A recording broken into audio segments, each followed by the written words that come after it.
Yes, I do. You still have to confess that, man. Confess that, man. Confess that, man. Get up. You still have to confess that, man. Confess that, man.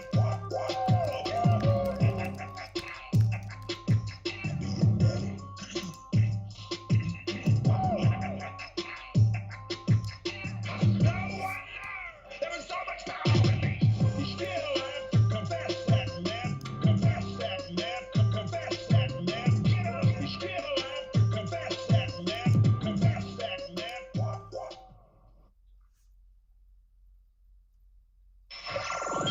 Wherever you are, make it TFR. Truth Frequency Radio.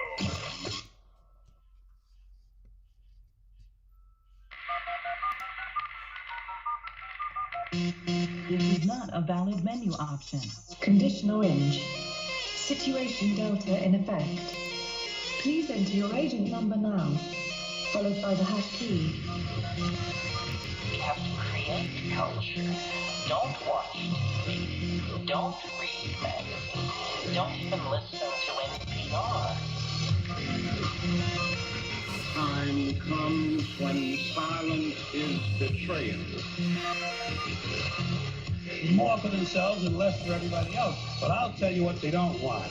They don't want a population of citizens capable of critical thinking. They don't want well-informed, well-educated people capable of critical thinking. They're not interested in that. That doesn't help them. 8'7". Question authority.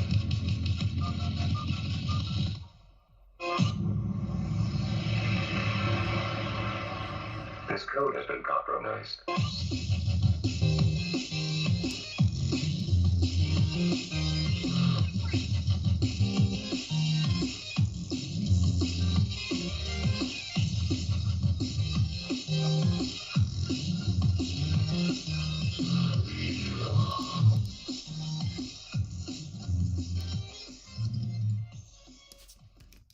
All right, welcome back, Truth Seeker.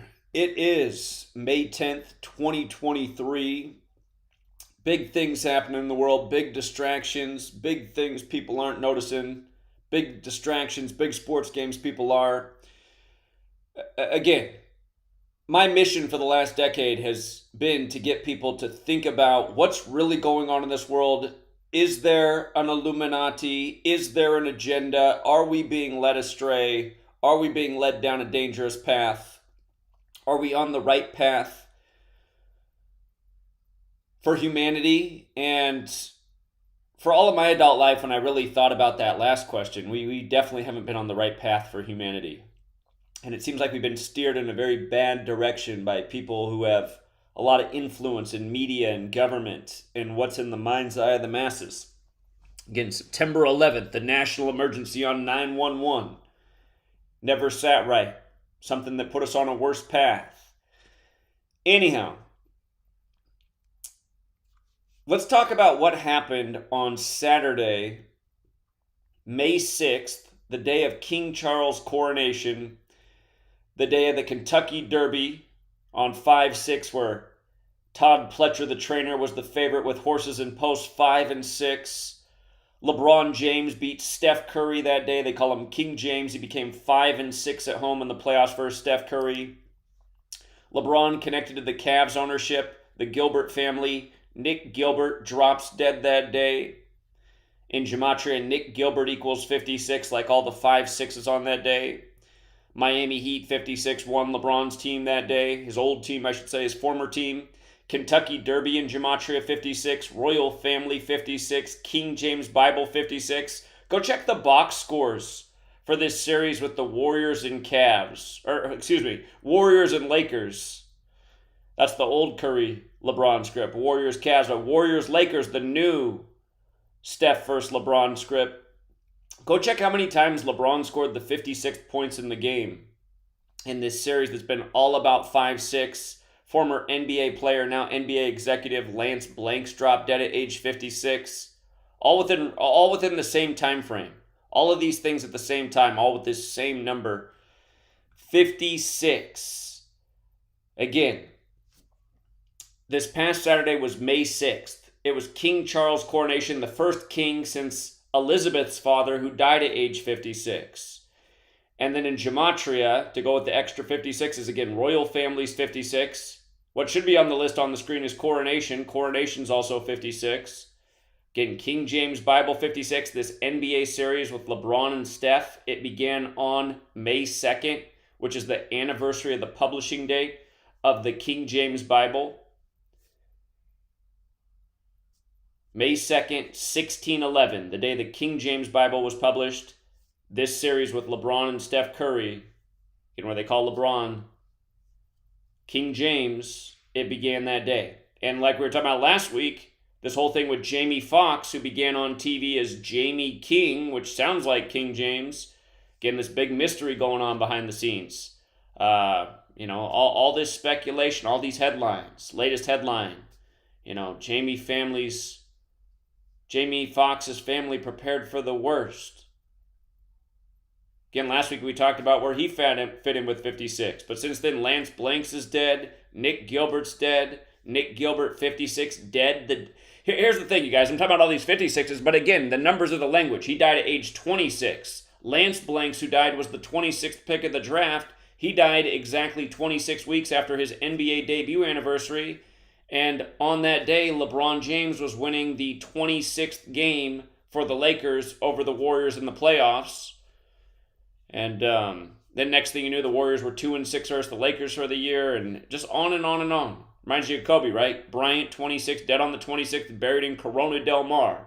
Corona Del Mar, 56, like coronavirus, like COVID vaccine, like Gavin Newsom, the Jesuit governor in California, who said 56% of California is going to get coronavirus in 8 weeks, which is 56 days when he locked down the state. But again, the point I'm trying to make is, for a long, long time, we've been talking about the significance of this number. We've been talking about it almost every day from the time COVID broke the news. These days, they got you speculating about the lab from France in Wuhan that was opened in 1956, when the Jesuits, who were all about this 56 thing, their founder died in 1556, Ignatius of Loyola. And again, it's everywhere with him. Remember, the whole pandemic began in 2020, 56 years after Trump's Jesuit education began. But yeah, I feel like I could be explaining this better. If you're looking at the list and asking who Robert Cecil is on this list of 56, they say he might have been the man who influenced King James to put out the Protestant Bible. And again, I just want to remind that all these things are happening at once. LeBron, King James, in history, that the King James has the Bible named after him, his son's King Charles. All of these things happening at once. The king's coronation, this huge horse race, this huge moment in NBA history with LeBron and Curry against each other, born in the same hospital. But all of these storylines, how they're brought together through a number, and how you can see that things are being contrived in a ritualistic fashion, but also as part of a story that we're living out right now. Remember, another 56 word that could be on this list is Civil War. Civil War is 56. And King Charles, those who fought for him were called Cavaliers in the English Civil War. LeBron James won it on the real King James's birthday, June 19th, which is now the new national holiday connected to the history of slavery. After the George Floyd killing and protests, the only Confederate statue in D.C., the nation's capital, came down on June 19th. But yeah, these storylines, those who don't know history are doomed to repeat it. So we have this king, King Charles III, King Charles of history's past, connected to a civil war. All this symbolism, as we know in Gematria, Black Lives Matter equals 56, like how they painted Church Street in D.C. with Black Lives Matter after the George Floyd protests on June 5th, a date that's written 5/6 in the majority of the world. For the record, George Floyd equals 65, the reflection of 56, going with that June 5th date, 6/5 or 5/6. But yeah, all of this stuff, you guys, all of these big events, the Kentucky Derby, Mind's Eye of the Masses, NBA playoffs, LeBron and Curry, big events, the King's coronation, people watching this stuff all day on 5/6, right? On 5/6. When you write out all-seeing eye in Gematria, it equals 56. The mind's eye of the masses on all these major rituals. You know, when we look back at 2023 and we say, what were the biggest days of 2023? May 6th is going to be one of those days because it was the King's coronation, huge events in sports going on. And again, you just follow the number. You go, wow, look at that. LeBron becomes 5-6 at home against Steph Curry in the playoffs on 5/6. And that morning, if you were watching ESPN, if you had ESPN on that morning, they did a special segment before the game about how LeBron and Steph Curry's life and rivalries like a real Hollywood script.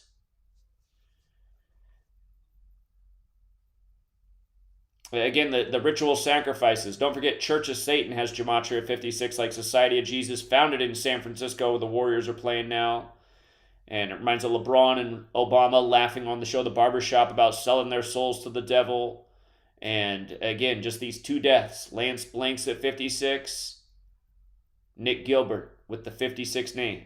And I mean, there's a lot of other people who've met similar fate. But just, again, all this stuff in this big celebrity weekend. And then, again, in the Kentucky Derby, which equals 56, Pletcher, who had the favorite horses in post 5 and 6, Kingsbarns in post 6 ran, in first place a lot of the race, which people thought it might do because it was the fastest horse, but it didn't have the ability to sustain.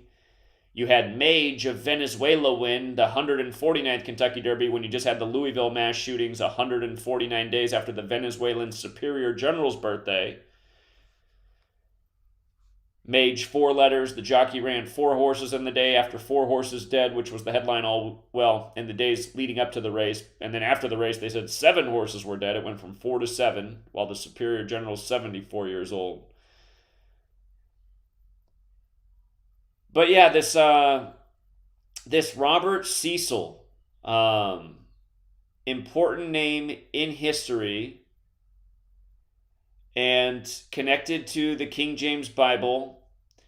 And isn't it just funny that looking at history's past, he died on a very important Jesuit day, May 24th, but also just having that 56 connection. And it's a reminder that in the 16th century, all these things went into motion. The calendar, named after the Pope, English standardized with the 26-letter alphabet, heliocentric model, calendar based on the sun, named after a Pope that serves a church that worshiped the sun before it worshiped Jesus Christ. Again, how all these things come together. The language, sun in the sky, male offspring, son, Jesus, the Son of God. The crown of thorns, light rays. Again, when you spell out the word 3, it equals 56 like light. Number connected to the Society of Jesus, biblical order. In God we trust on the dollar bill in 56. I equals 35. The I went on the dollar bill in 35. And it's got sun rays coming off it. So, yeah, again, I mean, the 56 thing is so massive. And then just, if you're writing a book yourself on 56, make sure you don't overlook all that went down for May 6th, the Kentucky Derby, LeBron's ritual with Curry, and then the King's coronation. No doubt in tribute to the last king, who again died at age 56. By the way, Gematria, again, alphabetic order with numerology. Nick Gilbert equals 110 with the alphabetic order, 56 with numerology, dead on 5/6 on his father's 110th day of his age. His father, who's thought to be a great guy, who's rebuilt Detroit and, Cleveland, made them both nicer, especially Detroit. He's from Detroit. Lance Blanks was drafted by Detroit, again, dead along with the son, both having the 56-26 connection. But yeah, I mean, through this knowledge, you can see who's in this Illuminati. They might not be the Illuminati, but you can see they're in their network. That's why all these rituals persist around them perfectly. It's like, okay, you want to be your man? Well, we're the Society of Jesus, and one of the rules is we mock what's in the Bible, so you got to give up your son. And then the thing about Dan Gilbert giving up his son, you guys, You don't think the New World Order has to do with the New Testament? You know? Look, Dan Gilbert. Look how old Dan Gilbert is right now when he loses his son. Dan Gilbert. Whoops. Got dyslexic. Dan Gilbert is 61 years old. He's born January 17th, 62. He turned 61 at the start of this year. 61. I just want you to see. Jesus has Gematria 61. Cross has Gematria 61. Like Christian. Like Christmas. Like church. In Jewish Gematria, God 61. Again, Gematria, the practice of coding numbers into words, means geometry and language and sacred geometry. The shape made out of 61 overlapping circles represents God. You know, Owen Benjamin. I feel like he's always debating me without ever debating me. In a recent interview, he talked about anyone talking about anything that has to do with God and geometry and numbers, that's not God or something like that. It's like, why would you even make a statement like that? Again, who's to say exactly what God is? But the point is that these belief systems and these things have been out there for longer than any of us have been on Earth. And then finding them and noticing where they fit in all starts to make a lot more sense. For another 61, Dan Gilbert equals 61. Dan Gilbert 61. Ohio 61. Runs the Cavs out in Ohio where LeBron and Curry were born. You see how Akron 76, this is the 76th anniversary for the NBA. And what do you got in the Lakers and Warriors series? You got the Lakers as a 7 seed. The Warriors as a 6 seed. You know, all these rituals. The Warriors originally from Philadelphia, where the 76ers are now, who had the huge Illuminati ritual, getting the 247th playoff win on the Illuminati's 247th birthday. You know. So anyway, I hope I'm bringing this together clearly enough. I feel like I could be doing a better job. But this New World Order thing, you know, in light of it, we got an important anniversary date coming up. You guys might have seen this image on social media. Supposedly the Allen, Texas shooter when he was younger. Because he doesn't, unless that's supposed to be now. I mean, I guess it could be 33. Some people look very young. He looks very young for age 33. But, you know, they got the picture of him with the all-seeing eye. You know, the light rays coming off it. A t-shirt that says, "Don't trust anyone." Don't trust anyone. Illuminati symbolism. Allen, Texas shooting. Big ritual on the same day, right? On the same day.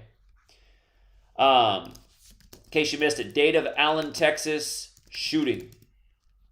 May 6th on this same 5/6 day, right? Then they put out the picture of this shooter with the all-seeing eye on. And what we were just saying about all-seeing eye. In stories to control the mind's eye of the masses. All-seeing eye 56. Ever since Sandy Hook happened on December 14th, 2012, 56 years after the school was established in 56. And by the way, the shooting was blamed on Adam Peter Lanza, which equals 56.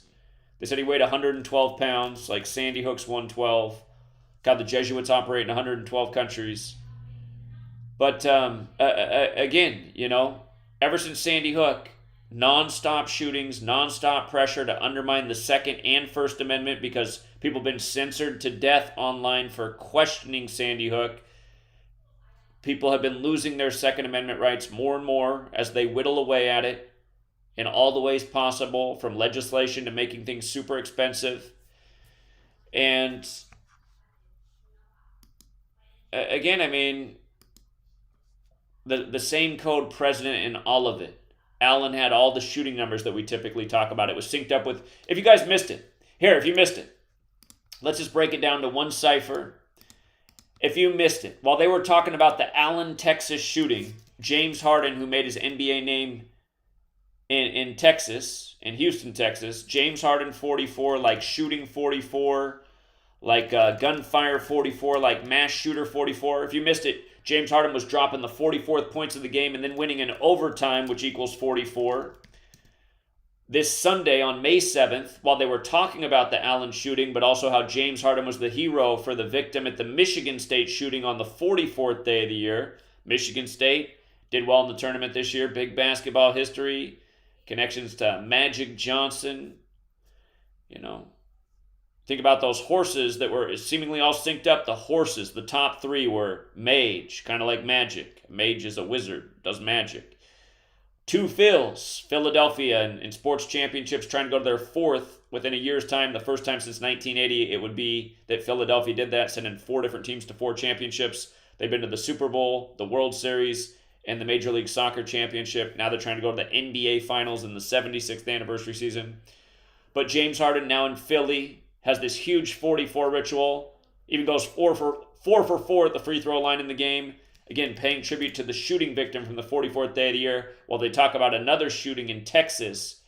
Allen doesn't equal 44 in the same cipher that all those things equal 44, but if you just take the alphabetic order without numerology, Allen's 44. Whereas all the other words we just said, James Harden, overtime, shooting, mass shooter, gunfire, all 44. So is military. Remember the day of the Michigan State Spartan shooting? The U.S. military had started a joint venture with the Greek military. Spartans, Greeks, New World Order jokes. Okay, so coming back to this guy's shirt and this shooting even being on 5-6, just going on top of everything else that was 5-6 that day. And there were other things 5-6 that day. Some of them I forgot about because it's too much to keep straight in the head. But again, the point is the rituals. Anyway, the other piece about this, his New World Order all-seeing eye symbolism in the supposed 33-year-old Allen shooter with the words, don't trust anyone. Okay, New World Order, phrase made very popular by the Bush presidents. Father, son, 41 and 43. Skull and Bones 41, Yale 43. They're both members of Skull and Bones at Yale. Number 41 was also the 43rd vice president. Again, when number 43 got elected, he was in the state Florida, which equals 43, where his brother was the 43rd governor. But anyway, New World Order. We got to go back to this headline right here. I had a really nice post on this on my old website, but Google took it down recently. Said it was hate speech. All I showed was why the New York Times said New World Order pledged to Jews on October 6, 1940. A real headline. Look it up. New World Order pledged to Jews. Arthur Greenwood of British War Cabinet sends message of assurance.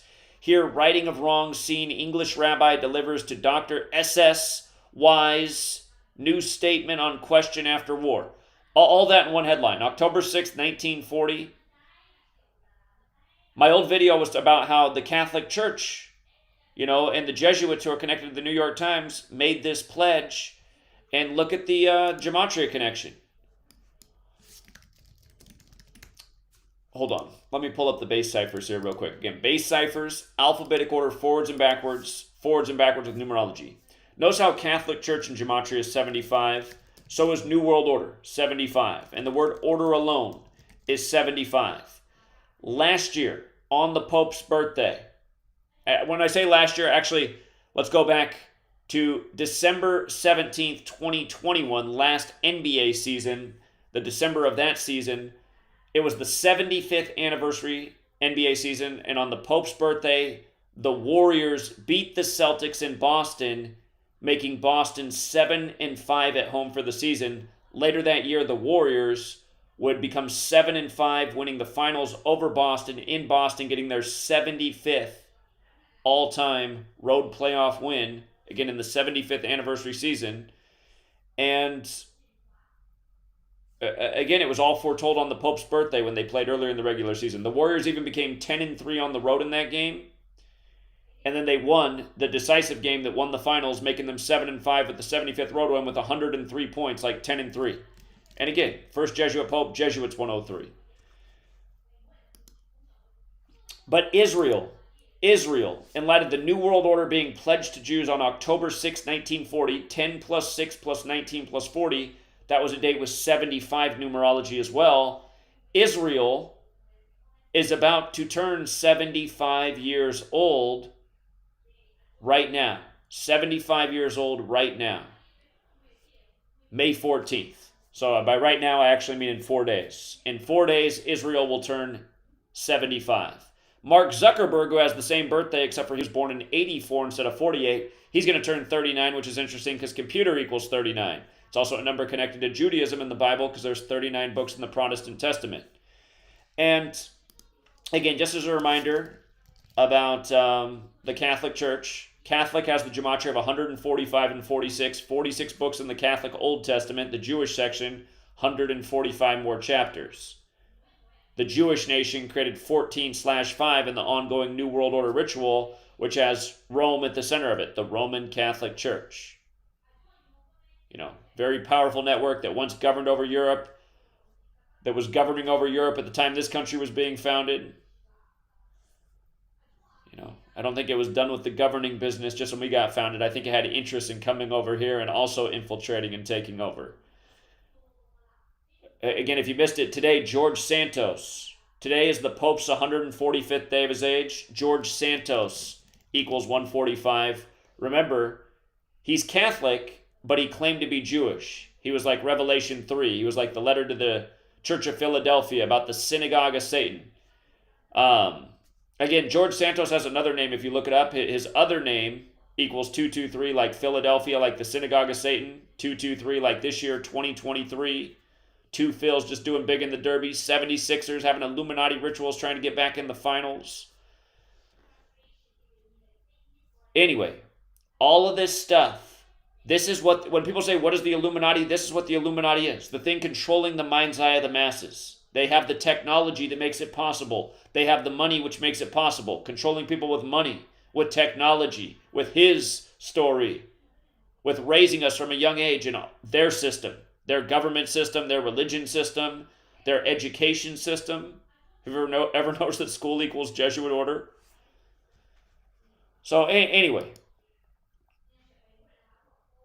I've just tried like a gazillion times different ways, you know, to the best of my ability to word what's going on in this world and why people need to wise up to this Kabbalah. Not because I want you to practice Kabbalah and make it about your life. It is interesting to observe.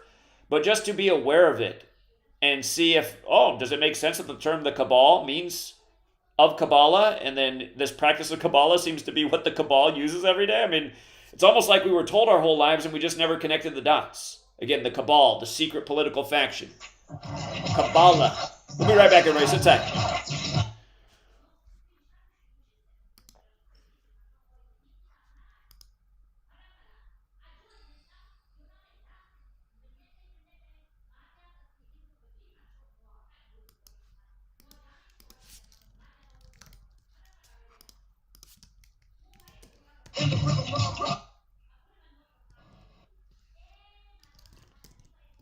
Fail big. That's right. Fail big. You only live once. So do what you feel passionate about. Take chances professionally. Don't be afraid to fail. There's an old IQ test, was 9 dots. And you had to draw 5 lines with a pencil within these 9 dots without lifting the pencil. The only way to do it was to go outside the box. So don't be afraid to go outside the box.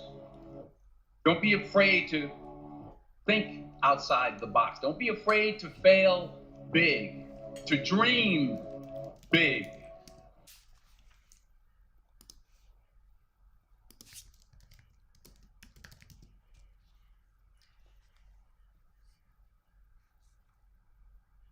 Extendivite is more than just a heart tonic. Do you have any of these symptoms? Night cramps in the hands and feet. Your arms and legs often go to sleep. On short walks, do your legs get aches and pains? Is your memory worse than it used to be? Ankles that swell late in the day? Has your blood pressure increased lately? If you answered yes to even one of these questions, you may have early warning signs of arterial blockages. Your body is saying that it is time to take Extendivite. These are not the normal signs of aging. They are the warning signs that accompany blocked arteries. Get your Extendivite today. Extendivite is available in capsule or liquid form for just $69.95 for a 2-month supply. To get started, call 1-877-928-8822. That's 1-877-928-8822, or visit heartdrop.com. Extend your life with Extendivite.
No hiding.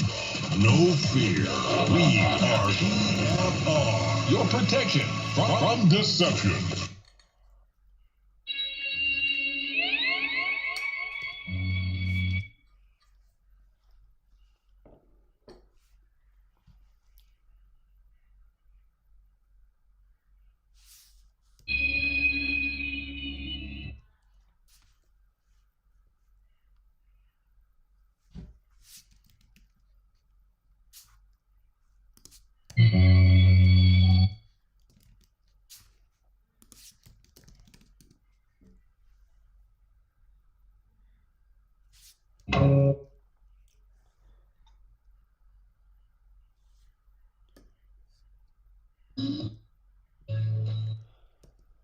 All right, we're back, Truth Seeker. And a lot of people have reached out and said, you got to get Rambo back on the show. Rambo is welcome to come back on the show anytime, as I've always said.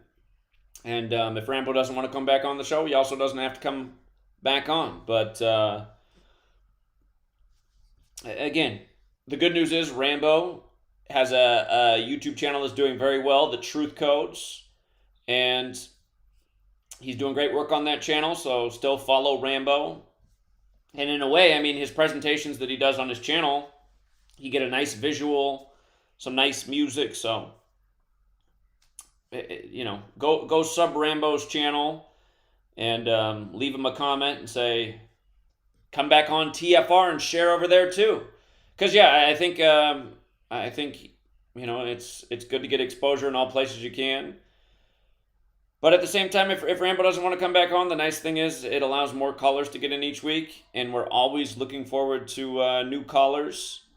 And again, if you do want to phone in tonight, the number is 213-233-3998. Again, 213-233-3998.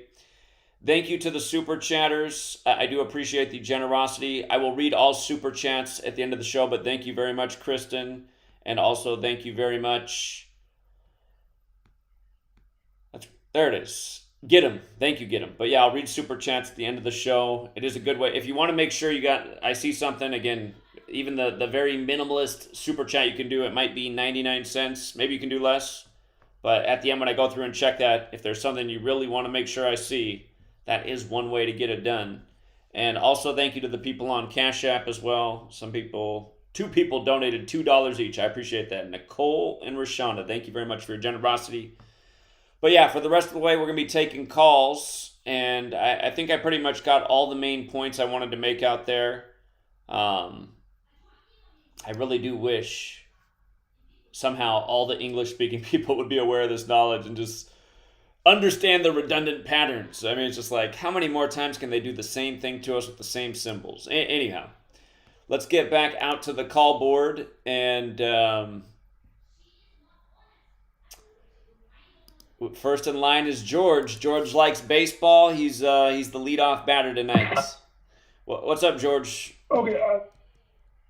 I'm sorry. I didn't take a... hello, Zach. How are you doing this evening? I'm doing okay. Thank you. Okay. Well, I'm sorry. I didn't take batting practice earlier, so we'll just... I'll do the best I can. A couple of things. Speaking of batting practice, speaking of baseball, I know this weekend was over the pressing events were, what happened at Kentucky Derby, the coronation of Charles III, and the shooting in Allen, Texas. But one of the things that happened was, and I'd like to address the Allen, Texas situation if I could. But before that, speaking of baseball, Vida Blue died on Sunday on May the 7th. Did you catch that? Say what happened again? Vida Blue, the pitcher, he played for the A's, the Giants, and the Royals. Okay. He was born July the 20. He died on the 20, or he was born on the 28th of July, 1949, and he died last Sunday, May the 7th. His cause log was that he was the youngest pitcher to start an All-Star game, the youngest pitcher to actually win a Cy Young. He did that back in 1971. Also, he was a member of the championship Oakland A's for the 1970s, 72, 73, 74. Now, the A's, interesting, they're the only team besides the Yankees to win 3 consecutive World Series. Now, as I said, he died last Sunday. The previous Friday, the Oakland Athletics were in Kansas City, Missouri, playing on the regular games. So one of the announcers for Oakland, Glenn Kuiper, said he went to the Negro Baseball Museum in Kansas City. And I didn't know it was there. And he was telling about it. He was recounting his experience on the air. And instead of saying Negro, he said the N-word. So that was on Friday the 5th. He got fired from his job. So if you look at Blue's career, as I said, he played for 3 teams: the Oakland A's, the Kansas City Royals, and the San Francisco Giants. Yeah. And so I have no proof. This is just a gut feeling. Maybe his death wasn't natural. And as I said, you have this announcer for the team for which he started playing, who made this comment. Okay, would you mind sharing your thoughts with me? For the first clue that perhaps his death wasn't natural, he died 83 days before his birthday. He died May 6th. He died on 5/6, the day they were talking about with all the huge rituals. So he also died on 5/6. Black Lives Matter 56. But 83 days before his birthday. Again, Murder 83. Murder by Numbers, the song, came out in 83. Always talking about murder in 83. 83 is also the 23rd prime number. Here we are in 2023, and that was the big number with the king. That's why in the Kentucky Derby they had 23 entries, and the 23rd horse was King Russell. The word king is 41 and 23. They had a 41-year-old jockey on the horse wearing number 23. But yeah, him dying on 5/6 and 83 days before his birthday, both of those things stand out. There's a lot more to it, but it's a lot to trying to break down over the air. So the date of death fits in with what I began with, May 6th, and why that day was so significant. And Oakland, Oakland, you know what I noticed? I noticed his name, Vita Blue, equals 76. Again, Philadelphia, the land of the 76ers. The Athletics are originally from Philadelphia, if you didn't know that. Same with the Warriors, who are both over in the Bay Area now. So I find that interesting as well. But the A's are currently in the Bay Area. They're not probably not for too much longer. They're probably going to be relocating to Las Vegas. Right. But that remains to be seen. Now, but as I said, if you address the other point, this announcer, Glenn Kuiper, who had this so-called slip of the tongue, and he ended up losing. No. He ended up losing his job over this. That seems a little contrived, if you ask me. Yeah, I imagine it was. We've seen other things like this where they were contrived rituals. So Kansas City, home of the Negro Leagues, and he said the other N-word instead. Kansas City also, I'm trying to think if there's another connection with Kansas City and Oakland through sports. I feel like there is, but it's slipping my mind. Well, yes, because the A's Athletics played. They started out in Philadelphia. Then they went to Kansas City. Yes, that's it. Okay. Now, for what it's worth, Blue was originally drafted by the then Kansas City Athletics. He never actually played with them because they had moved. I believe he came up in late '69, and they just moved the previous year. Now, for what it's worth, Blue never went to college, but he did apply to several schools, and it was actually accepted in Notre Dame, which is okay. Well, that's interesting. And if I can just make one other point, I know you talked about England and Kentucky and all that sort of stuff. Could I just make a comment regarding the Allen, Texas ritual? Yeah. Allen, I guess Allen is a suburb of Dallas, and a number of things just didn't strike me as right. It reeked of Parkland, Sandy Hook, Nashville, Louisville, if you will, because I saw a couple of videos, and I believe I sent you them. There's this fellow who I guess is an ex-cop, and he went to the mall to go pick up his son because he worked it there.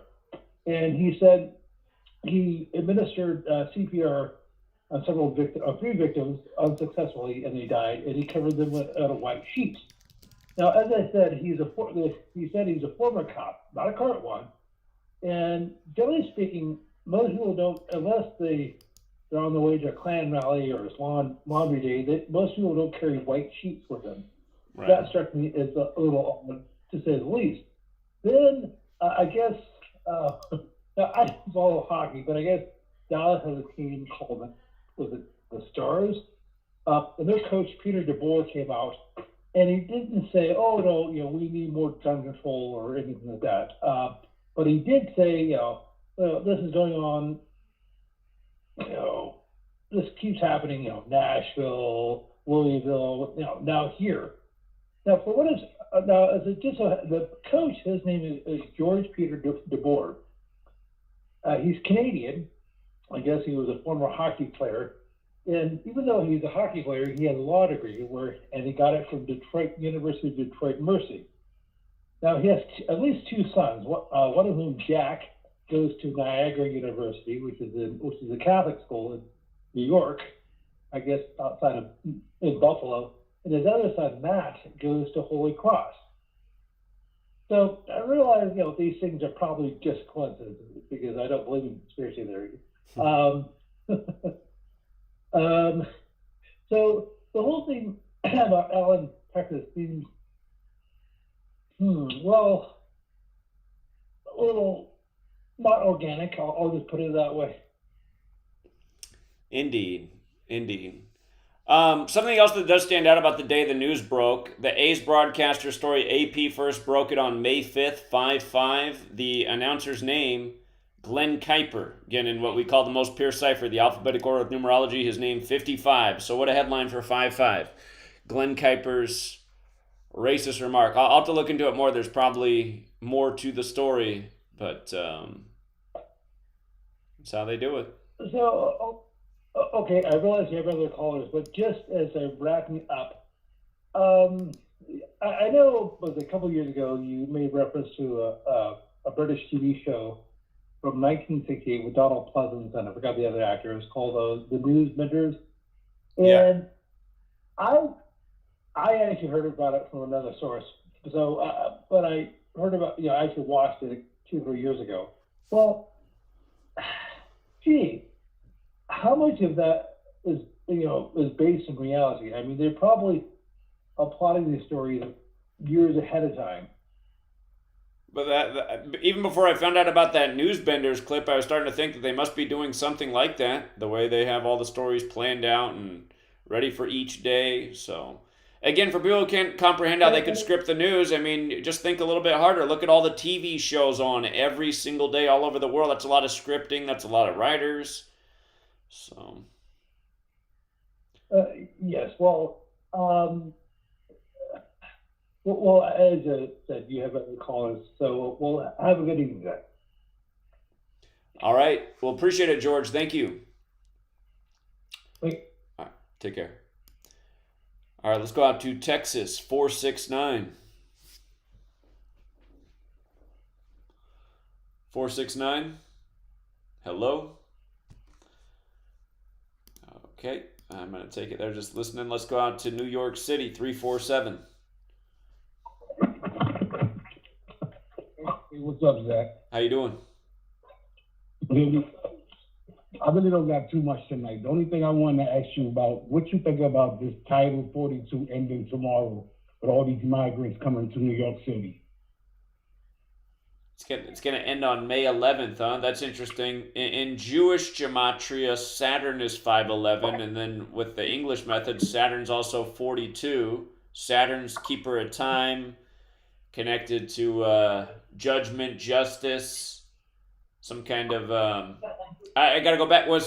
Again, another big number was Saturn's 93. Was 93 the NAFTA bill?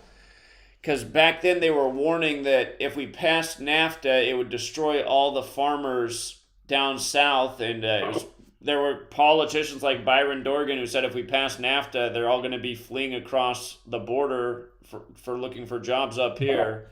Let me see what year NAFTA was. NAFTA. It was enacted in 94. I'm sure they were debating it in 93. Anyway, go ahead. Yeah, so I was just wondering, there got to be something behind this Title 42 ending tomorrow. What numbers do you see in it?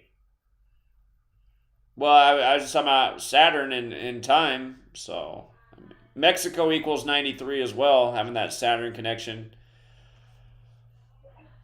I remember, Trump, it's connected to Trump. Trump's campaign, his first campaign for president was 511 days long. And then it's going to end on 5/11. Yeah. So tomorrow. Yeah, that was how long Trump's campaign was. NAFTA was ratified in 93. So yeah, there was a 93 thing with NAFTA. It was ratified in 93. Okay. Yeah, I think it's just all part of I just think it's all part of just the ongoing plan to just like mixing up the people of the world and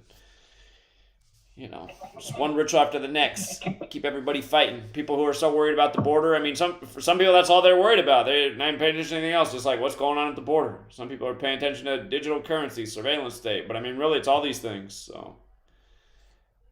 All right. And there was one more thing. I wanted to ask you about quickly. Let me see if I can remember it quickly.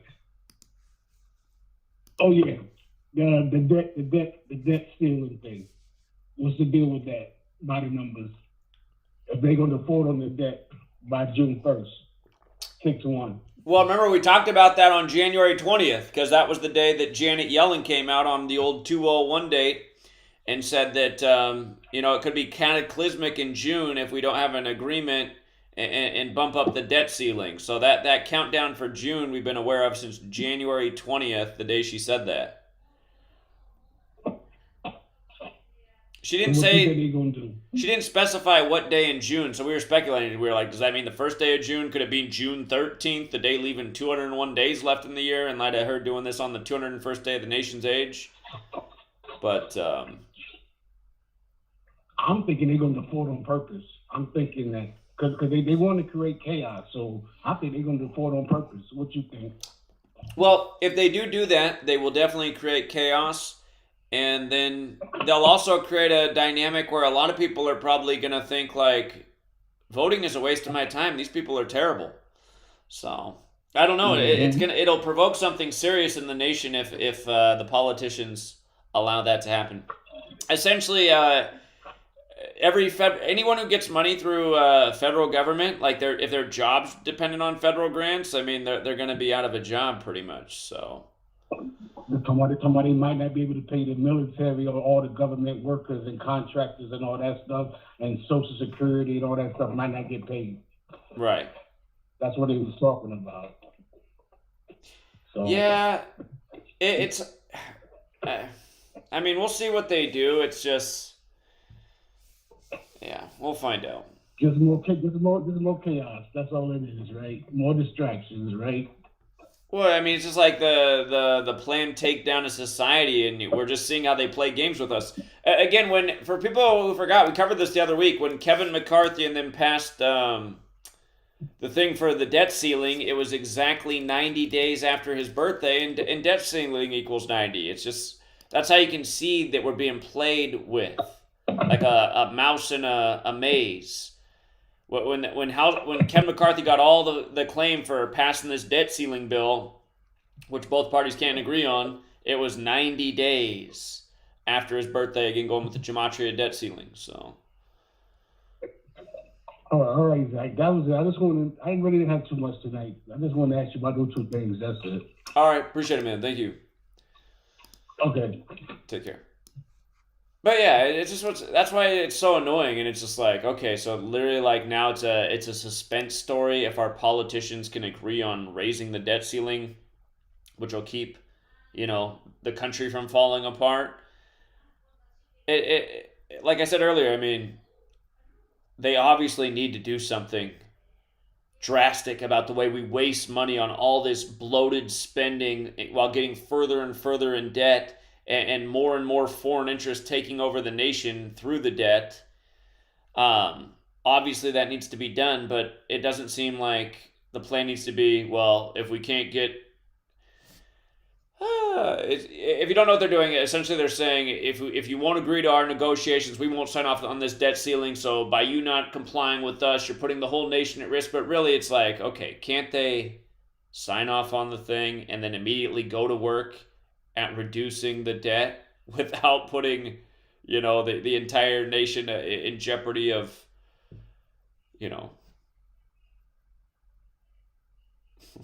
whatever they're going to do. I mean, again, a lot of people who live paycheck to paycheck, if they don't have a money supply coming in, they're not paying bills, they're getting further behind, there's no food on the table, there's no roof over the head. So again, I mean, we know what that I guess cities all throughout this nation right now. The West Coast looks really bad, but I mean, look at all the people that have that situation more and more, just the rapidly growing homeless populations.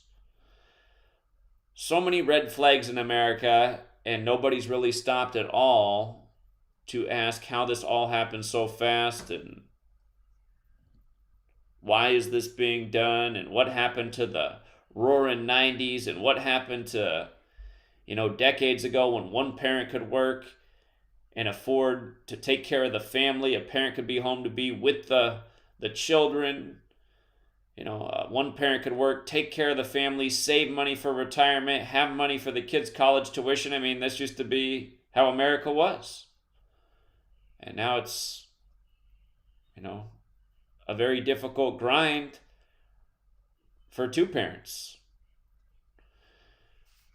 How did it all happen? Is it the New World Order? Are they slowly but surely thieving away more of our wealth, rights, and liberties, and enslaving us to their agenda that keeps them on top in the most cruelest of ways? All right, next caller. Let's go out to Texas, 409.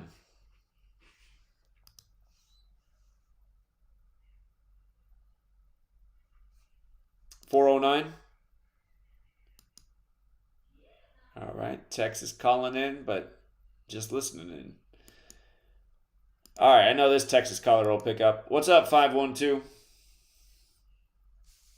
Hey, Zach, how you doing? Well, I'm doing all right. How are you?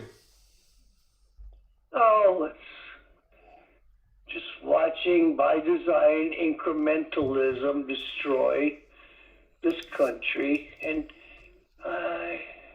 I follow so much, and I know too much, and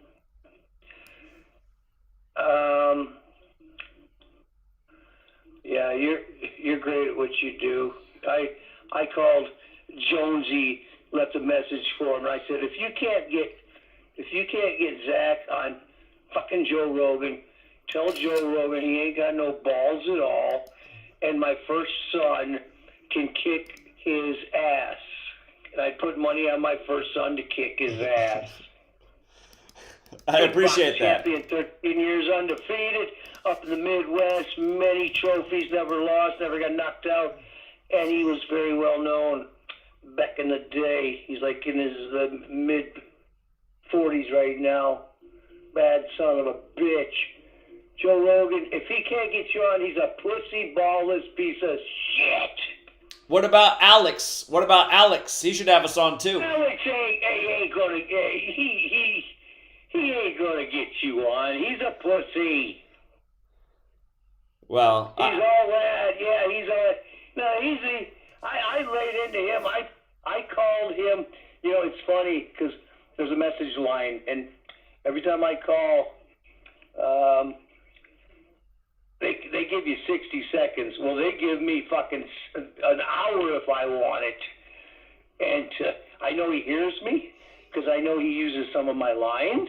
He is listening. I know they're damn well he's listening to my fucking voice.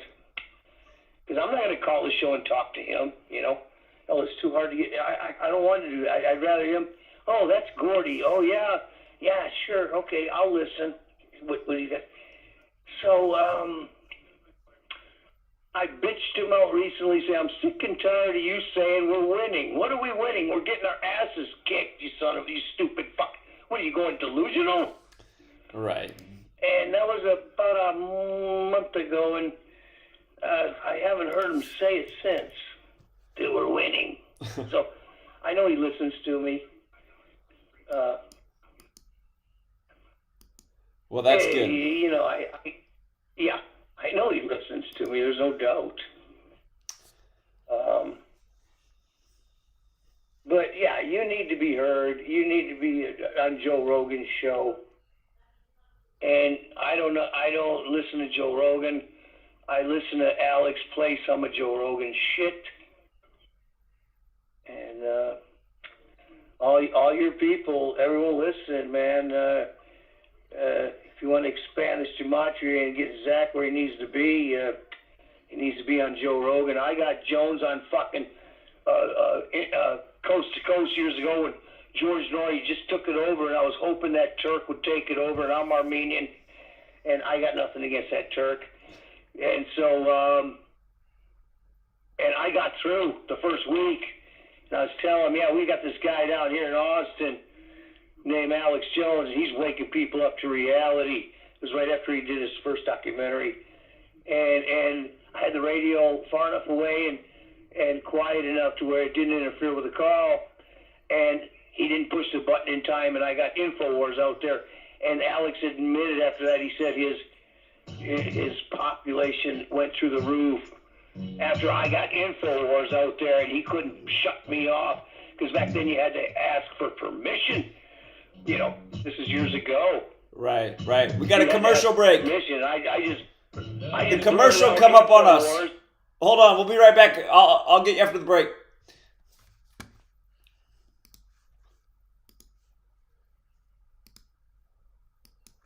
Manipulation is becoming an ever-growing problem in today's modern media. From the mainstream to YouTube and Google, the information you're looking for is buried by official narratives and propaganda. This is why TFR is 100% uncensored, unregulated, and listener-supported. The shows on TFR are not micromanaged by the station, and our hosts are free to speak their minds however they please. As such, the views and opinions expressed on our station are of those who make them. If you happen to hear anything offensive on TFR, please send us an email to toughtitty@tfrlive.com, and we'll be happy to tell you that we really don't give a damn. We stand for freedom of speech and non-censorship. If you also stand for free speech, you can go to tfrlive.com/signup and sign up for a TFR supporter pass and help us in our mission to keep the airwaves uncensored and unregulated. TFR Live, your uncensored and unregulated protection from deception. It is what it is.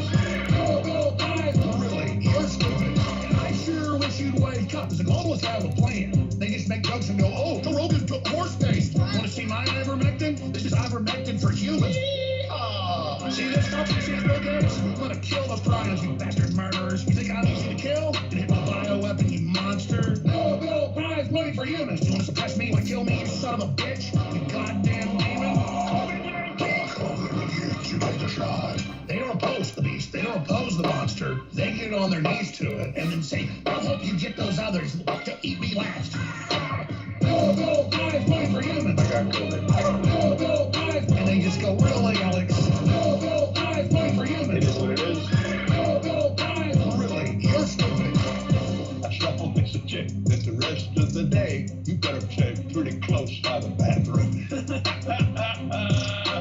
You're gonna get a supernatural flushing recovery. It was a massive dump. Wow. And you sit around and laugh at us? Medical doctors gave that to me. It is incredible. It helped my family. It helped me. It helped everybody. That murderer Fauci doesn't want you to know that he wants the planet for himself and he wants you dead. Well, guess what, Fauci? We ain't rolling over and dying so easily, you little murdering maggot. No, prize money for humans. I got COVID. No, prize. And they just go, really, Alex? No, prize money for humans. It is what it is. No, prize. Really, you're stupid. Let's have a cherry on top. Look at this. Watch, see that? So it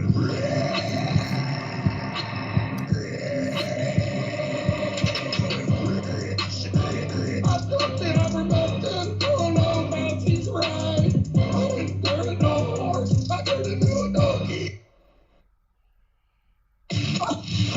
This is the Truth Frequency Radio Network.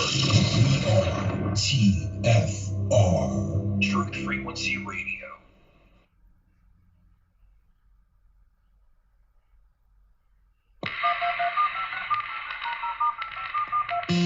This is not a valid venue option. Condition orange. Situation Delta in effect. Please enter your agent number now, followed by the hash key. We have to create culture. Don't watch TV. Don't read magazines. Don't even listen to NPR. Time comes when silence is betrayal. More for themselves and less for everybody else. But I'll tell you what they don't want. They don't want a population of citizens capable of critical thinking. They don't want well-informed, well-educated people capable of critical thinking. They're not interested in that. That doesn't help them. Think for yourself. Question 30.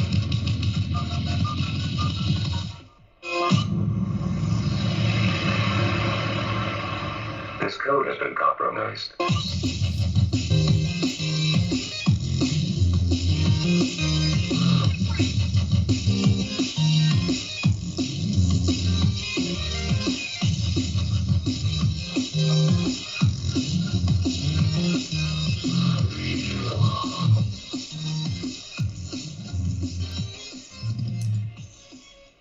All right, we're back, True Seeker. We got 2 hours of show left. We're taking your calls the rest of the way. And if anybody's out there listening who doesn't think pro sports are rigged, I'd love to hear that debate.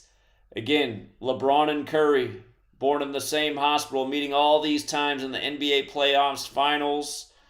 This series begins on May 2nd, the one going on right now with the Warriors and Lakers. May 2nd, the anniversary of the King James Bible being published in 1611, and Steph Curry comes into this game 16-10 versus LeBron in the playoffs. So think about what would happen if he lost. He'd be 16-11. Are they really going to do that after they already had LeBron James beat Steph Curry on the real King James's birthday, June 19th?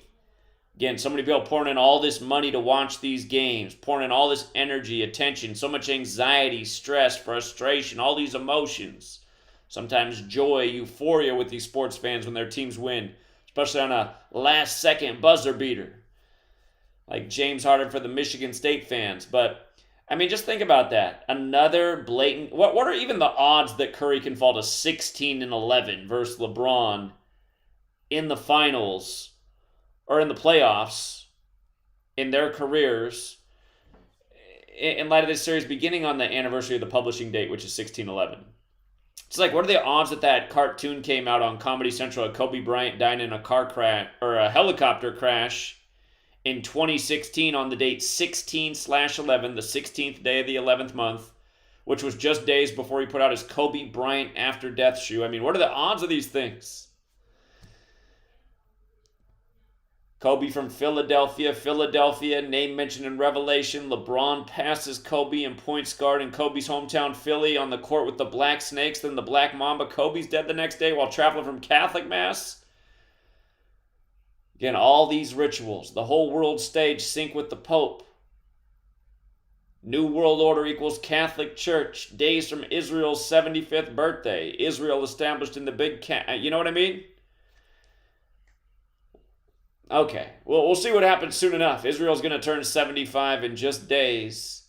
And, again, it's just funny that they're doing all this stuff in 2023. The significant birthday for Israel, 223, the number for the Synagogue of Satan, the tribute that they're doing with George Santos.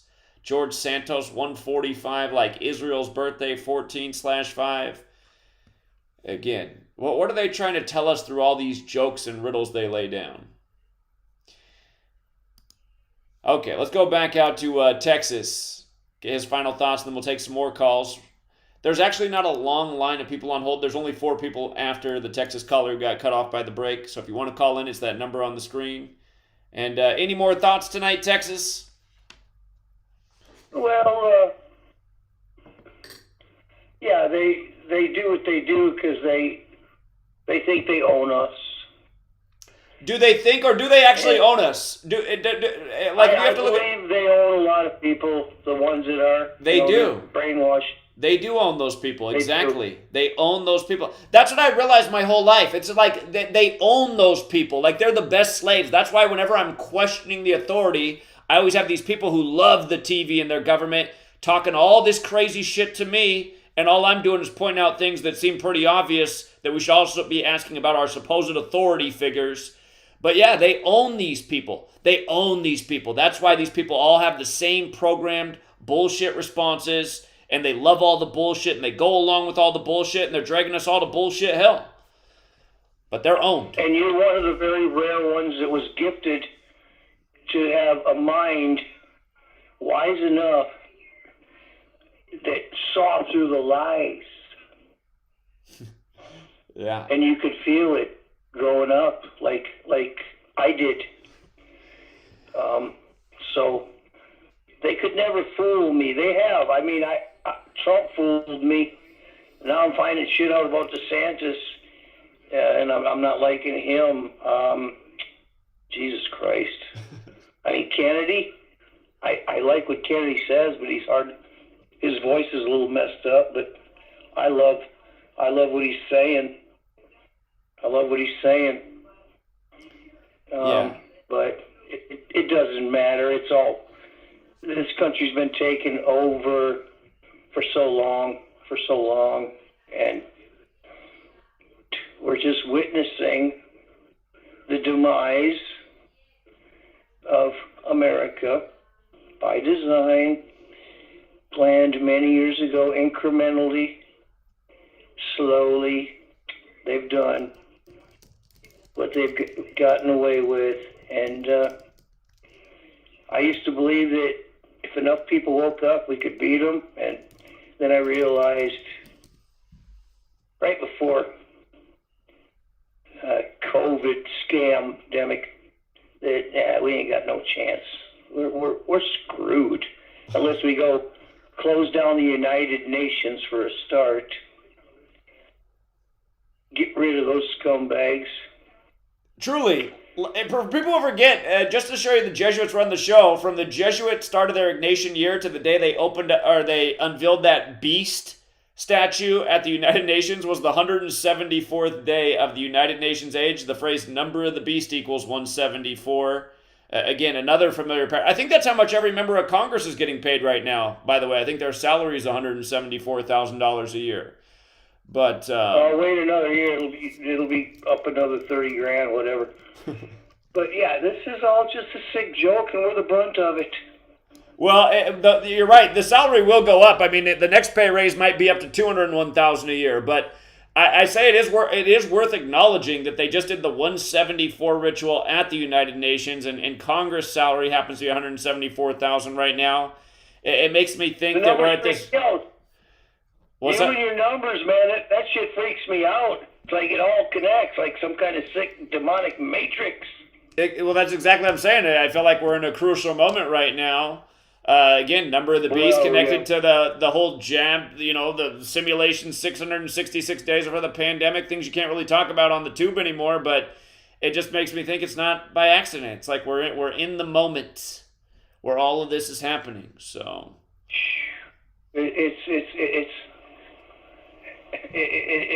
makes me so mad that I had to get back on Xanax, the weakest ones, 3 a day, just to keep me calm, because I get so mad, and I don't need to be getting mad. Yeah, I'd try to cut those out if you can, if you can get off those. I mean, they help me. They calm me down. So, it is what it is. Yeah. Because I see all this falling apart, and we could have put a stop to it years ago. This shit happened way before our parents were born and their grandparents were born. This has all been a demonic plan for a long time. Indeed. So. Indeed. Yeah. All right, well, hey, if you can kick that Xanax habit, I think that would be good for the long run, but no judging. 3.5s a day, that ain't squat. Okay. All right, friend. Well, I appreciate you as always. Thank you for spreading the word, and maybe one day we'll get one of these shows. Appreciate it. It'd be nice, man. I'm gonna just keep ragging on Alex. And wasn't during the break I heard Jones in some kind of rap bullshit? That's what TFR does over the commercial breaks. Yeah, I never heard that before. Yeah, they've been doing that for a while. Huh. All right. Well, I appreciate it, Austin. All right, brother. Have a good night. He must turn it off during the commercials. That's been going on for at least a year now. At least a year TFR's been doing that. 937. What's up, 937? Hey, what's going on, Zach? It's True Sticker here, brother. How you doing, man? Doing well. How are you? I'm doing good, brother. I don't know what that dude was ranting on about Alex Jones, but Alex Jones is definitely controlled opposition. If anyone can't see that, I don't know what to tell them. But anyways, what I want to talk about was the whole Trump thing. It is amazing how every time, there's a lot of crazy stuff going on, they always got to pull this orange clown up for a bunch of distractions every single time, right on cue, when the banking crisis is going on and everything else, and then now the Title 42 or whatever. Now they're pulling the whole Trump on CNN, and that's all everyone's talking about now is Trump again. Every single time. Isn't it just funny just looking at like the way the headlines are too? Like here's CNN's front page. You got Trump front and center, Mr. 47. The story to the right of that, Heather Armstrong, influential blogger, dead at 47 from suicide. Suicide has that Gematria 47. She was known as Deuce online, which equals 42, and she's dead exactly 42 weeks after her birthday. But I mean, and then you got the George Santos BS distraction by the numbers. And again, just yesterday, Trump, the verdict that he supposedly sexually abused E. Jean Carroll in the store 47 weeks after his birthday. It's just all of this stuff up here is what's distracting us. And again, really the thing that everyone should be looking at each day is how this government is taking away our rights and liberties, making things unaffordable, building a surveillance state, talking about this digital currency being on the horizon. I mean, just everything going on, how our authorities are screwing us over on every level, but then we have all these major league and yeah, the orange man, the biggest distraction of them all, but we need everybody to put on the they live glasses. Go ahead. Oh, yeah, and Trump equals 88 also in English ordinal, and defamation equals 88, rape and sex equals 88, Epstein equals 88, and then he even has 88 in his number. I think I really think the 88 with Trump is about Holy Roman Empire's 88. So is George Washington. Again, George Washington was favorable to the Catholic Church. That's why he's the first recognized president. I mean, that 88, it also connects to constellations and stars, and Donald Trump's a big star, big celebrity. But, yeah, 88 and Trump, a million 88 Trump, a million 47 and 88 Trump rituals over the years. Again, for people who don't know, with the alphabetic order forwards, Trump is 88. In reverse, it's 47. Big numbers with Trump. It is. And then I found it interesting when you mentioned that about Israel in 75 because this is the Lakers' 75th anniversary season, too. And then when you talk about that with the whole Curry, he gets up to 16 and 11. Also, you got to remember, LeBron is 6-6 at home versus Curry. So do you think they really want to mess that up? So the Lakers could very well close them out tonight, but personally, I think that it's going to probably go to Friday, and they're going to, do the whole 7-6, for the 1776 May 1st Illuminati thing. But that's always in play. The Lakers closing out the Warriors tonight, especially since the Knicks won at home tonight too. So I don't know if they're going to let two home teams win back to back like that. I'm not sure. Well, one series goes on, another series could be closed out. But that 16-11 thing, that if they do that, it's just such a blatant slap in the face. Again, that's the year the King James Bible was published. Curry loses, he's 16-11 versus LeBron, and this series began on the anniversary of the publishing date, May 2nd. Yep. Well, and one last thing, did you see where LeBron made the third NBA, they're calling it the all NBA third team, so that King Charles III and now you got LeBron on the All NBA third team. Come on, it's I see. so blatant. It's not funny. It's just He won the championship They're 3 telling years you. ago. He won it with the Lakers 3 years ago. He's trying to get them their 18th championship. The coronation was on 18 date numerology with 18 horses in the race. And you literally got some of the same teams from the bubble, in there too from 3 years ago too. So it's right in your face. I mean, if people can't see this stuff is rigged, I don't know what to tell them. But you're doing a great job, though, Zach. And it's always a pleasure talking to you, brother. And you keep doing what you're doing, brother. All right, appreciate it, man. Thank you. Okay, let's go out to 916.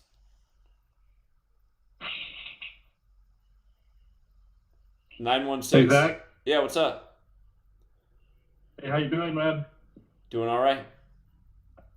I met you out in Sacramento when you came down. Well, I'll come back through. Yeah. I was going to tell you, did you know that there was another king performing on 5/6? Another king performing on 5/6? Yeah, they were performing on that day on 5/6. It was the King of Mexico. King of Mexico. Yeah, Canelo Alvarez was fighting that night. Oh, if you look up, the boxer. Yeah, if you type Canelo versus Ryder, it'll pop up. If you look in the image, it'll say that it'll have a picture of Canelo and Ryder, and on the top it says the king is coming home. First time in 11 years he fought in his hometown. I don't know if it's his hometown, but it was his first time in 11 years. Okay, and LeBron's trying to go to his 11th championship. Interesting. Yeah, and I wanted to bring up something else too that caught my attention. That was pretty interesting. The next day there was you know about the Brownsville crash that the immigrants got ran over. Right. The driver's last name was Alvarez too. Interesting.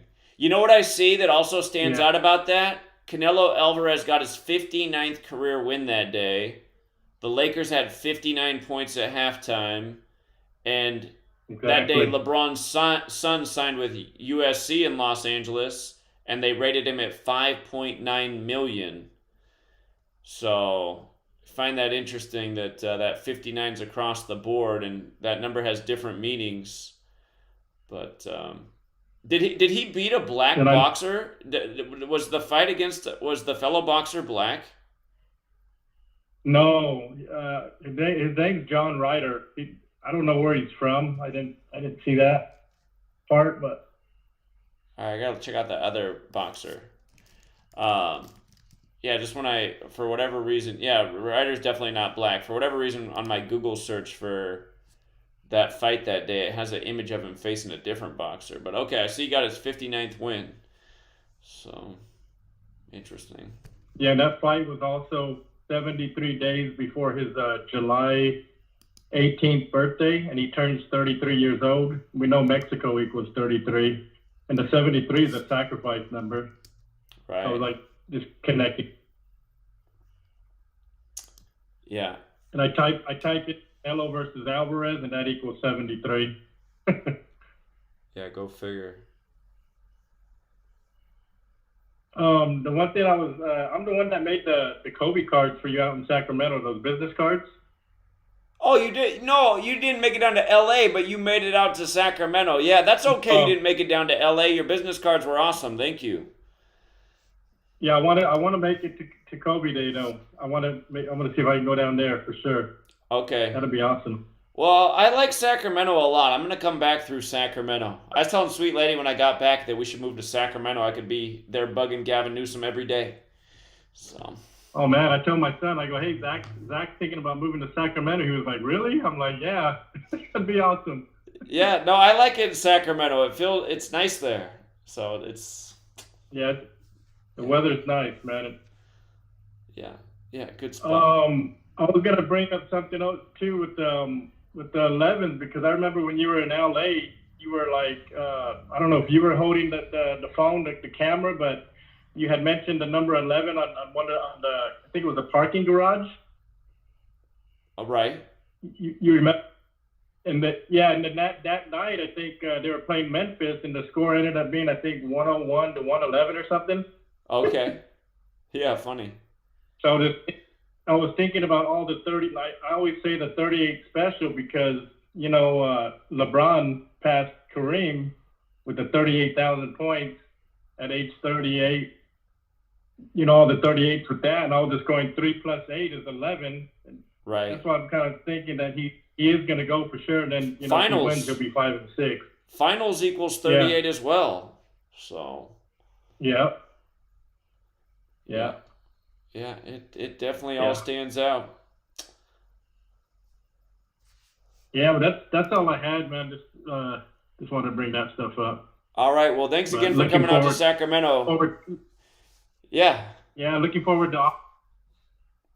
Yeah. Yeah, it was great to meet you and everybody who came out to that group, and the cards you put together were great. So, if you can't make it to LA on 8/24 again, I got plans to come back through Sacramento. So.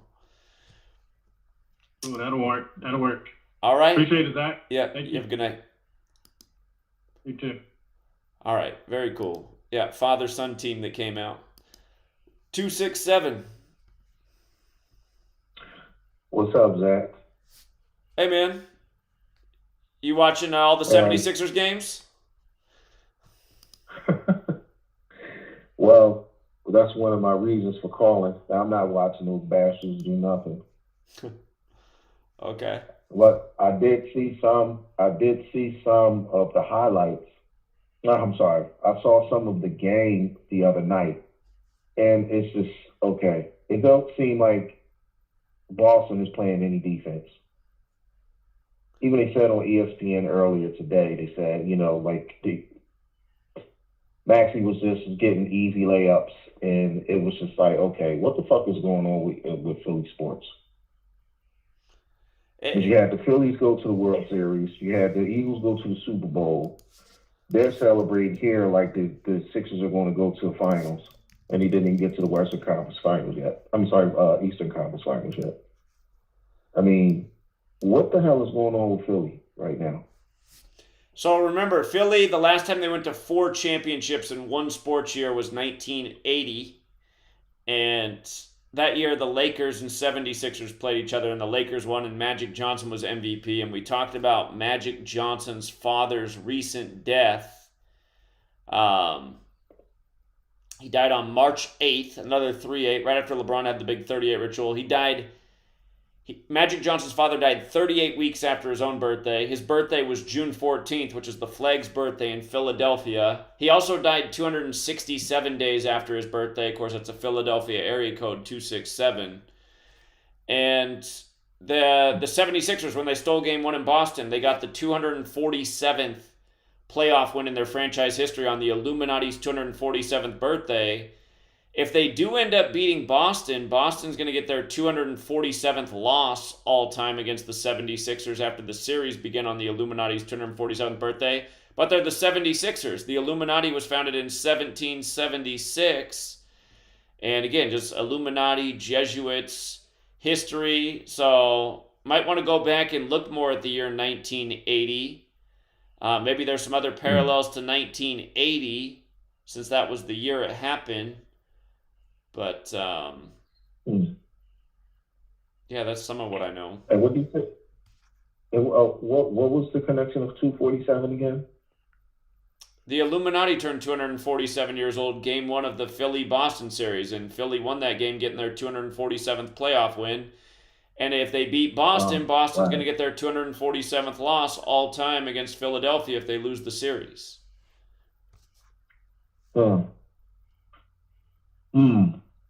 That makes a lot of sense. A lot of sense. That 1980 thing you said at each, yeah, you know what? I think I remember that. I remember each team going to the championship. The only difference is that who's missing? Oh, the Flyers. The Flyers are missing. So the Flyers, I don't even think they made the playoffs this year. Well, they're not in it, but they only need 4 teams to repeat history. And, if it did end up being LA, Philly LA has Gematria 4. LA 4, just in Game 4, the storyline in Game 4. Walker the Fourth, who wears the number 4, took over Game 4 in the fourth quarter, doing something that hadn't been done since Kobe 26 years earlier to the day. And then that was on 5-8 when Kobe Bryant's 58, Lonnie Walker's 58, Los Angeles Lakers is 58, and then Bryant alone's 26, like 26 years to the day earlier. So yeah, they're doing mega rituals, and the horse race, the 3 top horses in the Derby were Mage, which is like magic, which reminds of Magic Johnson's father, 2 Phils, which reminds of Philadelphia, and Angela Empire, which reminds of Los Angeles, the city of angels. So I mean, it's entirely possible that's what they're doing, and it's the 76th anniversary season of the NBA as well, if you got the 76ers in it.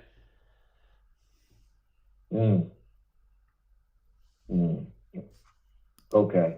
Doesn't it's like they do what they want, so it doesn't particularly mean that they're going to make it, but the parallels are there. Well, so let me see. Is there any parallel for Boston? Well, it's the 76th anniversary season, but the 77th pro basketball season. Boston does equal 77 when LeBron became part owner of not the Celtics, but the Red Sox. He did it 77 days from his birthday. In his 18th season, when baseball equals 18, and the Celtics and Lakers are tied at 17 championships right now. So yeah, that's why I've been telling people all playoffs that to me it's either Boston or Philly in the East, and you got good narratives with both of them. And we've been wondering if the LA King James getting to 5 and 6, the year of the coronation on 5-6 is a real narrative. It seemed possible the whole time, and the evidence is building. So hold on, we'll be right back, everybody. Sit tight.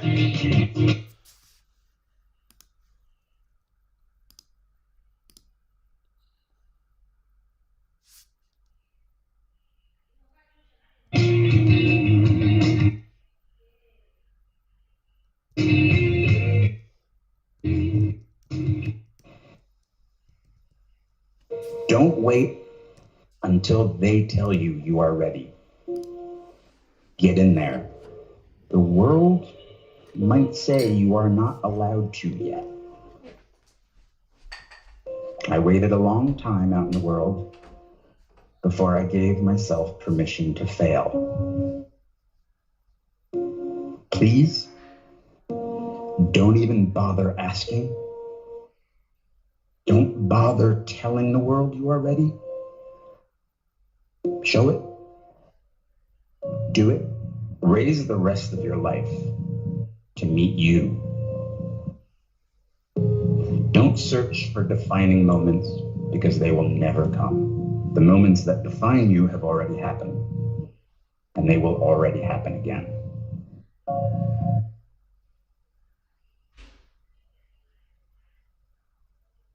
From the dawn of man, we have turned to nature to help attain balance within ourselves.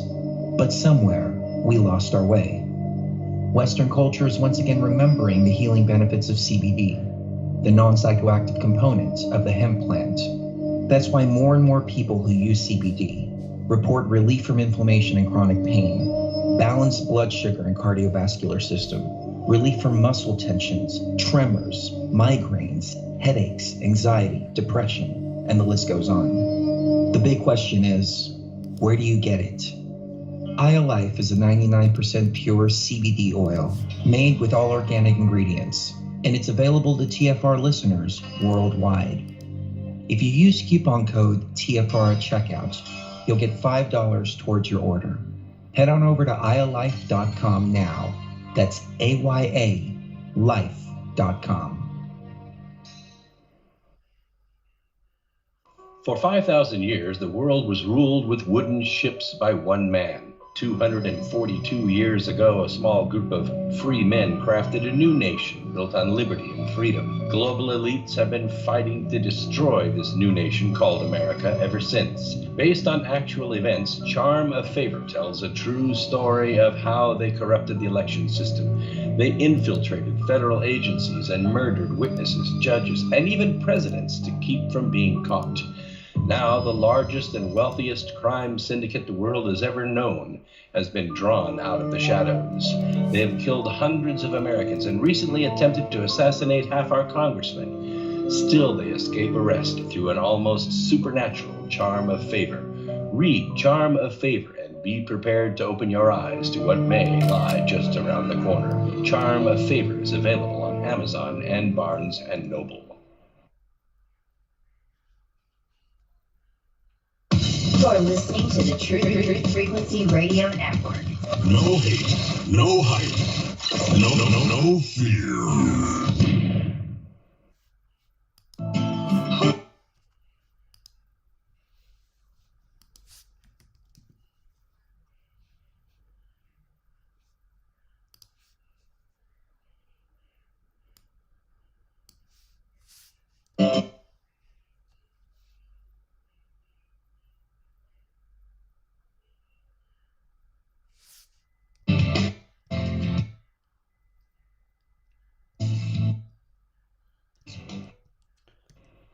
All right, we're back, True Seeker. We're taking your calls the rest of the way. Philadelphia got interrupted, so we're going to Philadelphia, then to 347, then 810, then 408, then 920, then 720.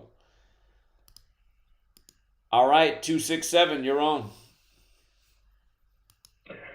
Right before the commercial break, I was going to mention that LeBron, I don't know if you saw, he put on a pink dress. And normally, when they put on those dresses and pink dresses, seems like they win the championship. I see. I didn't realize this thing about the pink dress. Wow. Mm-hmm. Okay. It says viral photo debunked. Wait a minute. Is it a Photoshop? That's what I was looking, but you know, and then it's another picture that one of my boys sent, and it had him laying in this pink bed with pink on with somebody else. It could be another Photoshop. I don't know, man. But the way they dress these guys up, it wouldn't surprise me. So. Exactly. Okay. I know one of the reasons why I asked what's going on with Philly sports is because of the Eagles in the draft, and for some reason these people here felt like they won the Super Bowl or something because of a draft. And I'm like, all right, well, you know, I don't know, man. I live in one of the wackiest places. Don't let anyone tell you that this is this great place here. And it's not, you know, they lost one of those playoff games in Philly, Philly, Boston, and they took the jerseys right off, like I always say, the next day. Then, you know, put them back on the day after when they went to go play again. So, you know, this is, you know, anybody that thinks that a team won the draft like they won the Super Bowl or something is crazy to me. Sure. But, yeah, it's all this stuff. But, you know, when I called in, you know, and I'm not going to hold the call up, but when I called in, you know, I said, well, you know, Zach he's cussing about some things, so he's a little pissed. Somebody pissed him off. I don't know. I don't know. There's a lot of things to be pissed off about. But yeah, that Philly, very interesting year in the 76th NBA anniversary season. They were in the finals in the 76-77 season. That was the year the Portland Trail Blazers won their only championship over the 76ers. Then Bill Walton went down to L.A. after playing at UCLA. But, yeah, that's what I got. Well, I did see something, a short about they wanted to be scripted for the Lakers and the Celtics to play. And the big break the tiebreaker for most championships, I think, with LA coming out on top. I don't know if you saw anything about that, but was just sent to me about maybe half an hour ago. Okay, I gotta check that out. Interesting. Yeah. All right, well, I appreciate it. I'm sorry. What were you saying? I was just saying I appreciate the call, man. Thank you. Okay. All right, man. All right, friend. You have a good night. You too. Thanks. All right. All right. What's going on, Michigan? Michigan, you're on 810. Hey, how you doing, Zach? Hey, what's up? I had to call in after that little episode with my brother. First of all, the reason I called, I never heard that Alex Jones clip, and I don't think I've missed your show on a Wednesday except when you're not there. And I never heard that. That's a new one that Chris made about Alex and the COVID. And I laughed my ass off, and my brother didn't really catch it. And I thought for sure you would have seen the synchronicity that my brother is probably the only guy that listens to you that listens to Alex Jones. Sure. And while he's on ranting about Alex Jones, there's a brand new Alex Jones commercial. I laughed my ass off. I was distracted. I was distracted, so I was not paying as much attention. I was working on something else over the commercial break, but okay, I gotta go back and listen. Yeah, it's definitely a brand new one, and for it to play right after my brother, that's some gematria there. You got to do the numbers on that, what time it was and all that, right? Okay, I'll go back and check that out. That is funny. Yeah, synchronicity. Yeah, and I, I'm into some different stuff than my brother, and he's older than me, and I'm definitely not into the Xanax. I'm really down on him on that shit, and but I don't believe this is the end of America. This is the end of the U.S. Right. It's the end of the nation as we know it. Right. Right. It's not America, though. That, I think, I mean, we got over 100 million guns in this country, okay? And we got the ammo to go with it. And I do believe we still got the balls to use them, okay? Now, we're not barbarians, and we see the writing on the wall. And we're not just going to go out and start killing these people until that'll be the last resort. And I don't think we're going to lose. Now, good old Uncle Joe, Joe Biden says, we got F-15s and nukes. Yeah, well, guess what? We had F-15s and nukes when they went to Afghanistan and Iraq. Now, they killed a shitload of people. But guess what? They got their asses handed to them, and they left. And, I don't know what their frickin' game was. Was that all part of the plan? I don't think so. Now, leaving all that equipment there, I think that was part of the plan. I don't for a second believe that any of this is an accident, but, they've been planning on taking down the corporation. It cannot survive this fiat currency, right? No country with a fiat currency has ever survived as long as America has, or as long as, I should say, the U.S., right?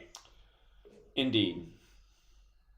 Now, all these other countries now that are claiming, oh, we got a gold-backed currency. What the hell is that supposed to mean? Big deal. They got the gold. The people don't. We're not going to get no gold. Oh, you can come to China and turn in a yuan and we'll give you gold. Yeah, right. They're not giving none of them Chinese people no gold, and nobody's going to go to China and ask for no gold. I don't believe it for a second. So it's just more bullshit. I really see America standing up when do the gematria on libertytreeradio.4mg.com. You know who that is? Remind me. Well, do you remember Mark Kornke? I don't think so. Mark Kornke started the militia movement after pretty much after Ruby Ridge, when they killed Randy Weaver's wife and son, and Waco and Oklahoma City. And they tried to blame him for that. Then they accused him of robbing a bank. He actually did 7.5 years in the federal pen on a bank robbery bullshit fraud, okay?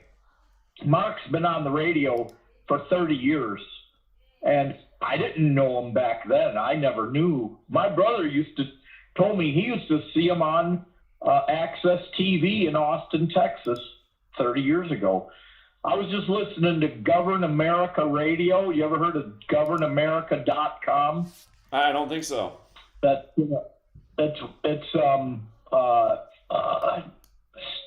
the hell is his name? Weeks.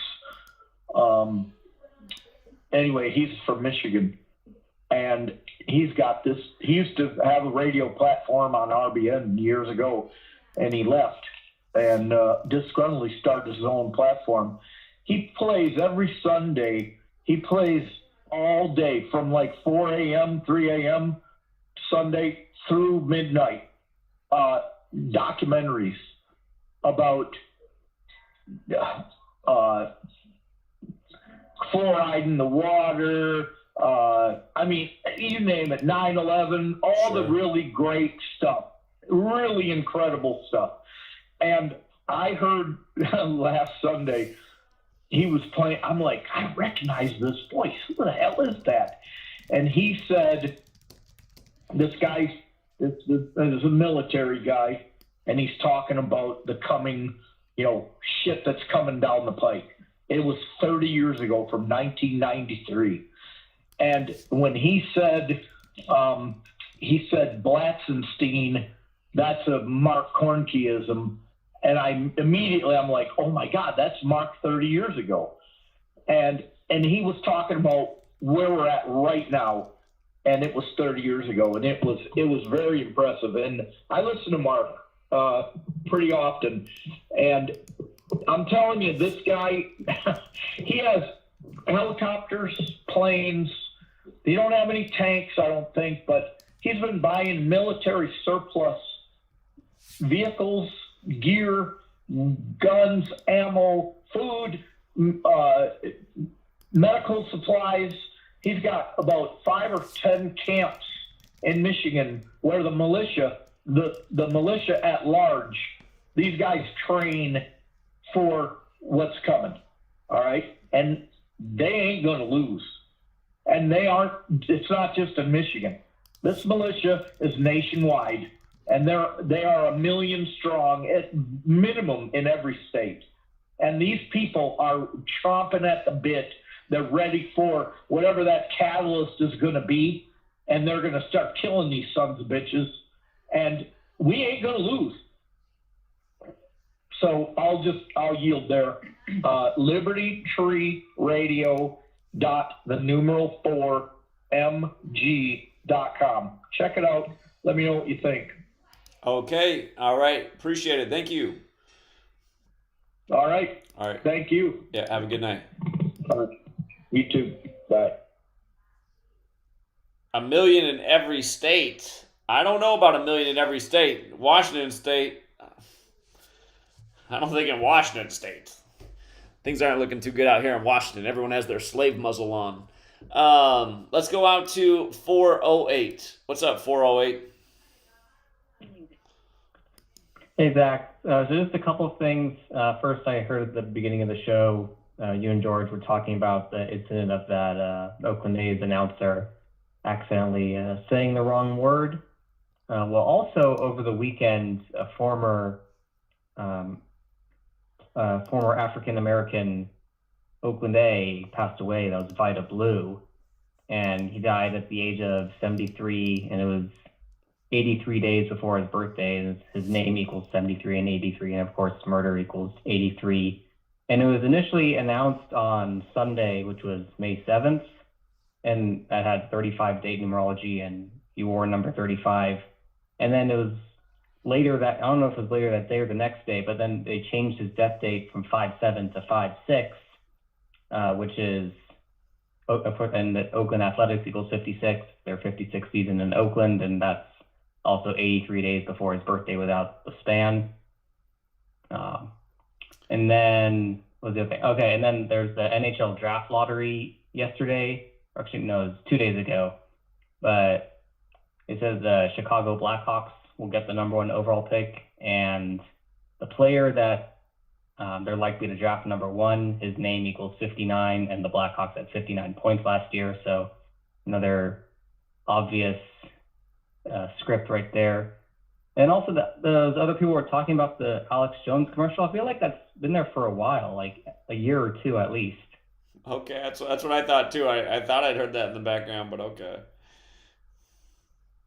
I mean, maybe it's like maybe he's saying something different this time. I don't know. I don't really pay attention to the commercials, but this is my observation. All right. Great observation on it being the 56th season of the Athletics in Oakland. Again, you guys, Gematria, alphabetic order forwards and backwards.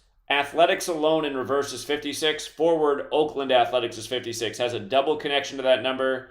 Remember the Oakland Athletics dead on 5-6 in their 56th season, very possibly their final season. And just going with all the other 56 rituals, some of them connected to death in that day, from human beings to horses.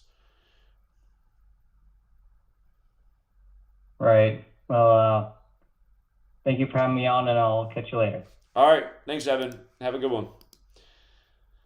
All right. Evan always sounds good on the radio. If he's worried about how he sounded great, Evan. Let's go out to 920. What's up, 920? Give me a second to switch over to the speakerphone. 920, you're on, but I think you're watching YouTube video, so you're on delay.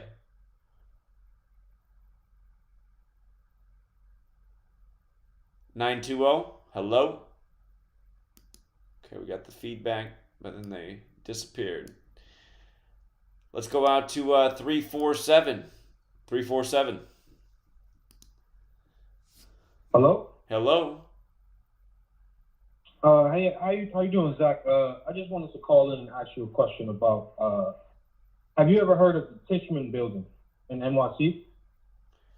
I think it was pointed out to me while I was there, but remind me about the building. Well, the Tishman building, it's located at 666 Fifth Avenue. And when the building went up, it went up in 1957. And of course, Satanism is equal 57. But it used to have the 666 emblazoned right on the top of it before they changed it. I don't have the date that they changed it, but it used to say 666 right at the top of it, right at the top of the building. And I live in NYC. This is something that I discovered recently. I was just like, wow, this is really big. Of course, New York is 111, so, and Sumerian, that's 666. And I was just like, wow. And Tishman, the Tishman Construction Company, they are also the ones that were the contractors for the original World Trade Center. Interesting. Okay. Interesting. This is just something I've discovered recently. I just wanted to call in and ask if you knew about it. Like, I don't know if this could be a potential spot that you could visit when you come back on 9/11. I'll try to make it too. You know what I'm saying? I just wanted to call in and ask you that. Sure. There are a few others I could add, but yeah. I just noticed on Wikipedia, it looks like they changed the building number. It looks like they changed it to 660. Interesting. Yeah, it's 665th Avenue now. Yeah, it's funny how they changed it. Okay. It was designed by Carson in London, and the Carson in London, they formed a partnership in 41. Look at what year construction began. Construction began on that building in 55. What word equals 55 that makes you think of? It opened in 57. But Satan is 55. Satan, yeah, Satan 55. So they got the 666 building with construction beginning in 55. You know, right? Jamie Foxx now. Rumors that he might be on his deathbed at age 55. It's all synced up with the movie Soul, like selling your soul. LeBron And Obama laughing about selling their souls. Jamie Foxx is Jamie King with all these King James rituals going on. King James equals Right. 55. Anyway, go ahead. And I just wanted to add, in Wolf of Wall Street, the famous opening breakfast scene with Matthew McConaughey and DiCaprio, they filmed it at that penthouse restaurant at that building at 666. And the name of that restaurant is called Top of the Sixes. So I just wanted to add that too. Well, and what movie is that again? In Wolf of Wall Street, the breakfast scene at the beginning. I don't think I've seen that movie. Matthew McConaughey. I don't think I've seen that The one. Wolf of Wall Street. Yeah, I don't You've think never I've seen seen The Wolf of Wall Street? I don't Gordon think I've seen Belfort? it. I've heard of it, but I don't think I've seen it myself. Yeah. But at the beginning of that movie, there's a famous scene with Leo and Matthew McConaughey, and that's where they filmed it. I see. Okay. I'll have to go back and check that out. Appreciate that. I just wanted to add that. All right. Thank you. Thanks. All right. Have a good night. All right. Let's go out to 720. 720. Hey, Zach, what's going on? Yeah, what's up? Yeah, I've been trying to call back 3 times. I don't know, tornadoes here in Colorado today, but the storms were bad. But yeah, this call kept dropping. So if it drops, I guess there's still that bad weather or something. There was about 2.5 hours today. Just for anybody else who has Verizon, I don't know if you had this problem today, but for about 2.5 hours today, no cell phone signal. I could not make a call. I could not receive calls. So anyhow, go ahead. Yeah, so I was just calling. I think the last time I talked to you is when King Charles, I was in 5-6 was Saturday. So obviously that happened. And actually with the border and that Title 42 coming tomorrow at midnight, and they said there's about 1 million people coming. But so you think there's actually 1 million people coming at our border with like 12,000 to 13,000 troops down there to prevent all this? Or how do you think they're going to quarterback this from here on? I don't know what the real situation is down at the border. I mean, it's looked funny all year, a lot of the footage of the nonstop traffic at the border, but I've seen people coming across the border with like designer purses on. I'm thinking, who are these people? Is this like being choreographed for TV? A lot of these people don't look like they just made a big journey across the desert. Look like they got all dressed up just to come across the border. So, I wonder what's going on. I don't know. I haven't been down there. Yeah, well, that's the key with TV. You know, it's deception and mixed truth and then Gematria with it. And it's truly a damn matrix, you know, like pieces of the puzzle. You're trying to get a half truth or truth. But but I think, you know, I called it many times with this subplot deception. That's why it works, because it's fear-based. People, you know, they're maneuvering around it instead of going through it or bypassing it or making reality in their own life.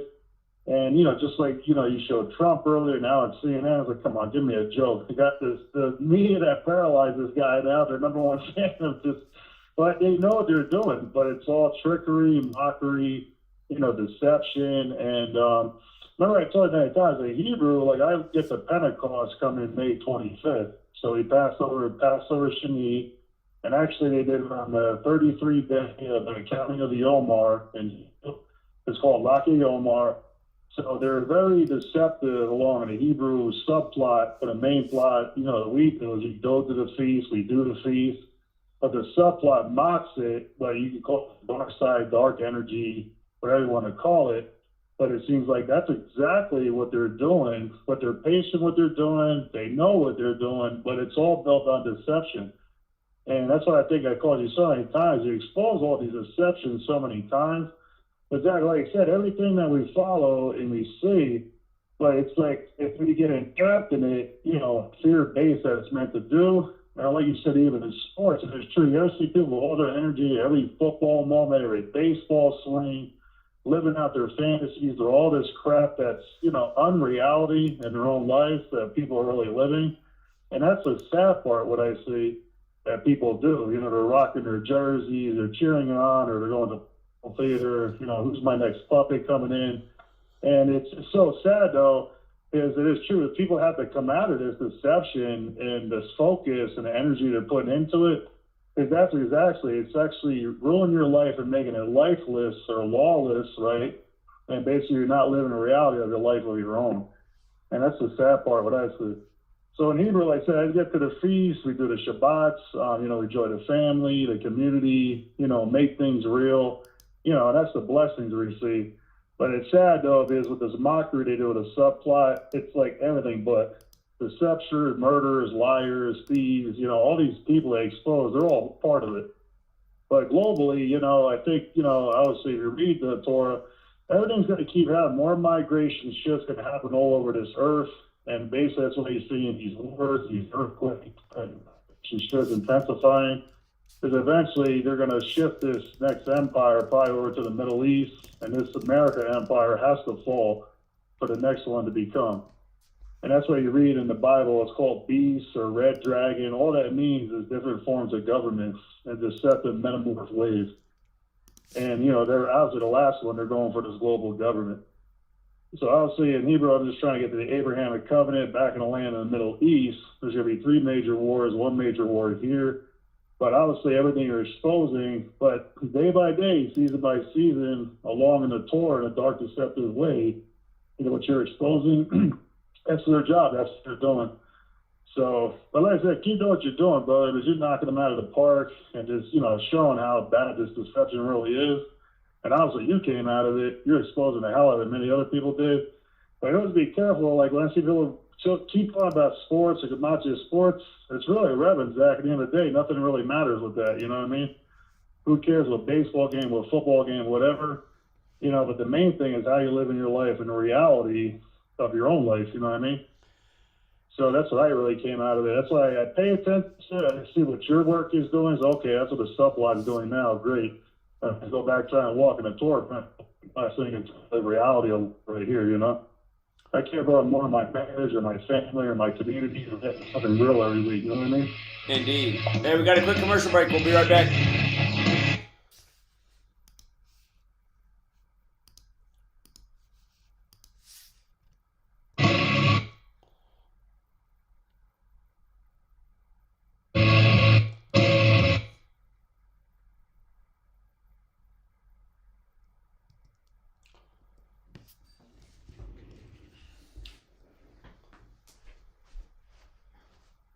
Hi, my name is Ella, and I'm 10 years old. I'm one of the millions of children born to parents suffering from the sheeple virus.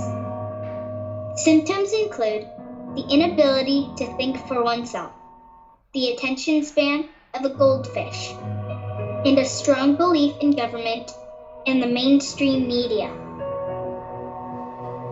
It is estimated that 1 out of every 2 children are being raised by parents infected with the sheeple virus. But there is a cure. For as little as 19 cents per day, you can become a TFR supporter and help children like me get their daily dose of truth.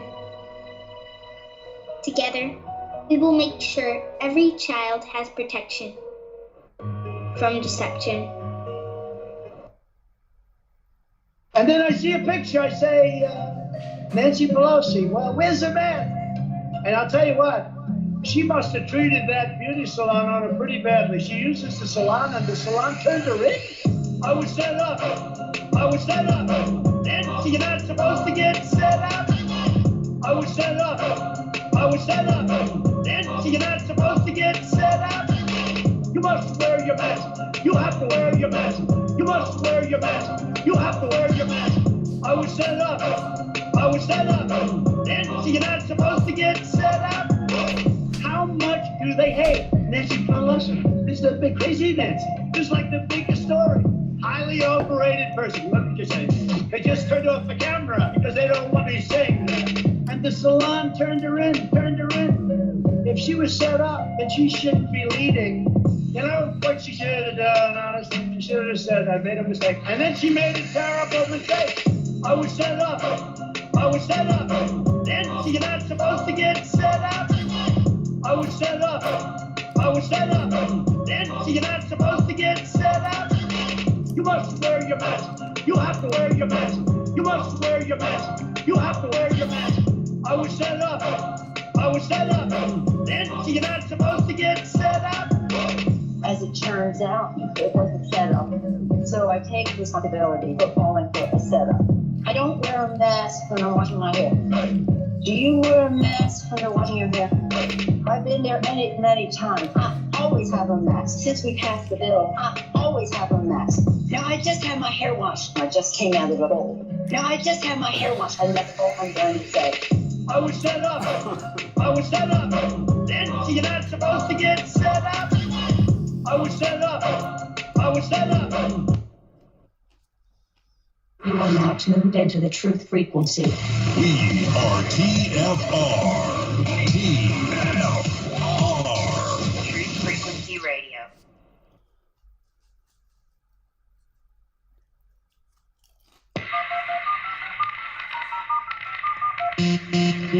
Conditional range. Conditional range. Situation Delta in effect. Please enter your agent number now, followed by the hash key. We have to create culture. Don't watch TV. Don't read magazines. Don't even listen to NPR. Time comes when silence is betrayal. More for themselves and less for everybody else. But I'll tell you what they don't want. They don't want a population of citizens capable of critical thinking. They don't want well-informed, well-educated people capable of critical thinking. They're not interested in that. That doesn't help them. Think for yourself. Question authority.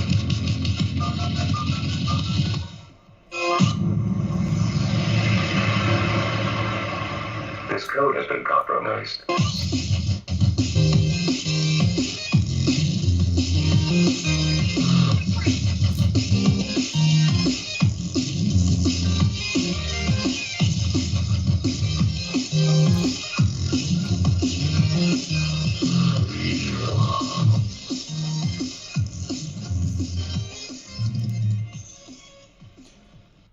All right, we're back, True Seeker. We're taking your calls the rest of the way. We've got an hour of show left.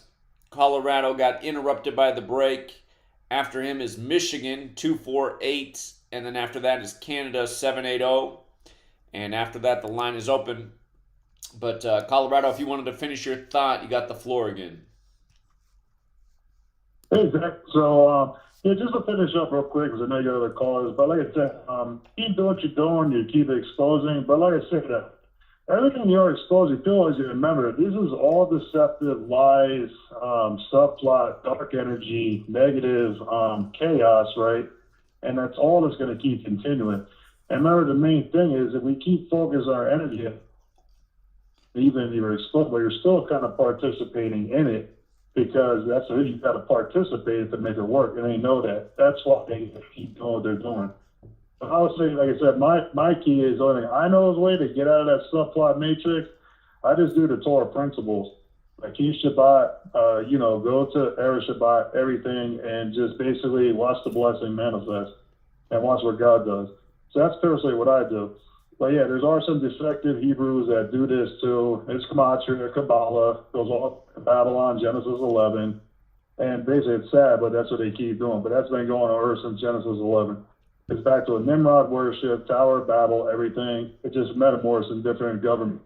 So, but I would say basically that's the main key is I would say if you keep exposing, remember, but it's still all deception, lies, and garbage. There's different puppets on the string that you're exposing. And basically that's why people, they have to come out of this and redirect their lives, do something real with their own lives, instead of keep participating in it. So the advice I would give, I was like, just be careful how much, time and energy that people put into this, because when you participate, that's why it works. So, but remember, everything is the dark energy that they're putting out. So I asked myself, I want to keep participating in that. I'd rather participate in the true light, reading the Torah, walking out the Torah principles, and seeing blessings manifest in my life and my family. Okay. So, well, I appreciate the message. Listen, so Zach, it was good talking to you, but keep doing what you're doing, brother. But like I said, just be careful. Remember, everything you're exposed to is negative, dark light, brother. So always keep that in mind. Yeah, I'm aware. I appreciate that. Thank you. All right, God bless you, bro. Yeah, take care. Let's go out to Michigan, 248. Hello, Zach? Hello? Hello, Zach? Yes, you're on. Yeah, Zach. Okay, good. Zach, I got a question for you. What are we going to do about, like, all these people that have bought into this Trump bullshit? There's so many people, like MAGA tards out there, I call them. And you know what? Alternative, and I'm kind of new to your work. I just, came across it about maybe a month or two ago. And, I love your work. I love the Gematria and how you connect the numbers and all that stuff. Are you still there? Hello? Hello? If he just got disconnected, he did get, you can call back in, caller, you got disconnected, but I did get your question before you got cut off. What are we going to do about all these Trump people?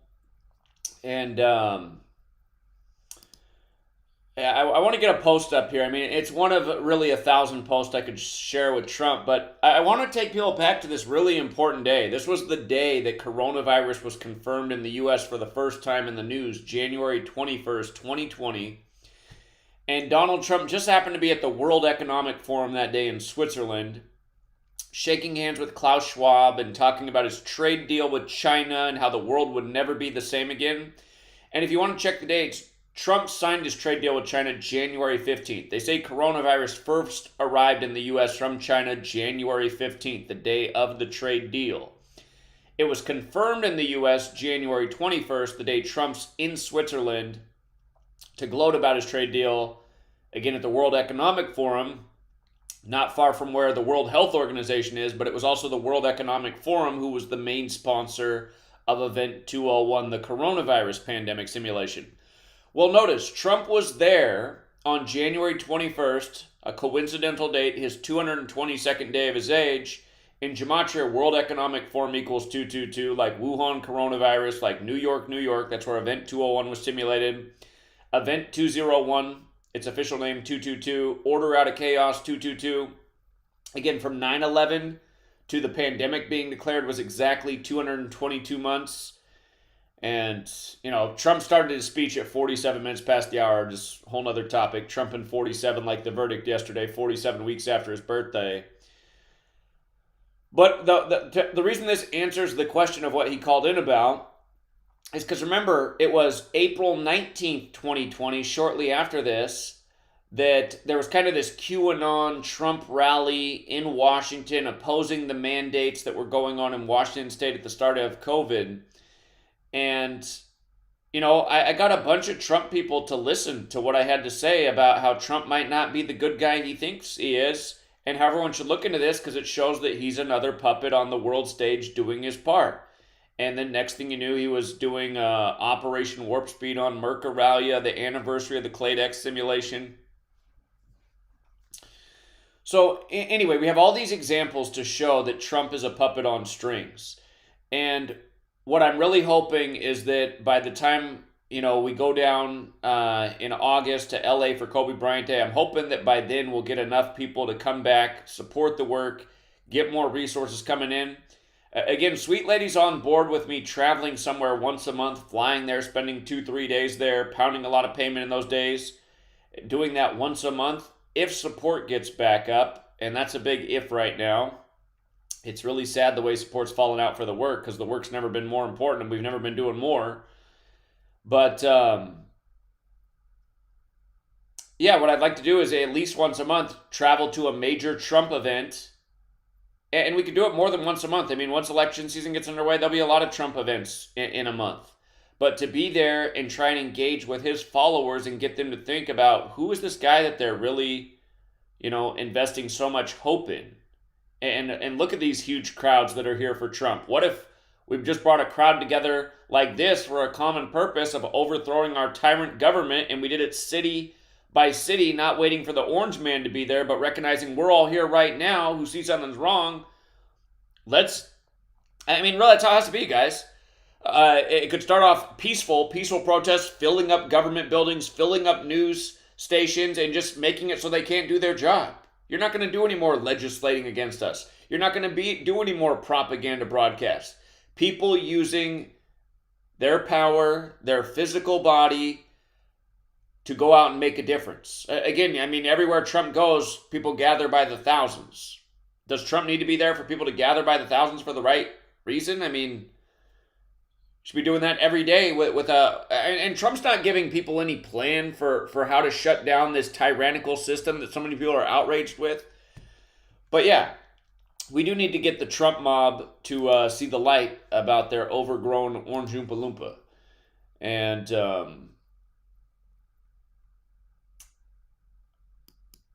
I lost track of where I was on the call board. Shoot.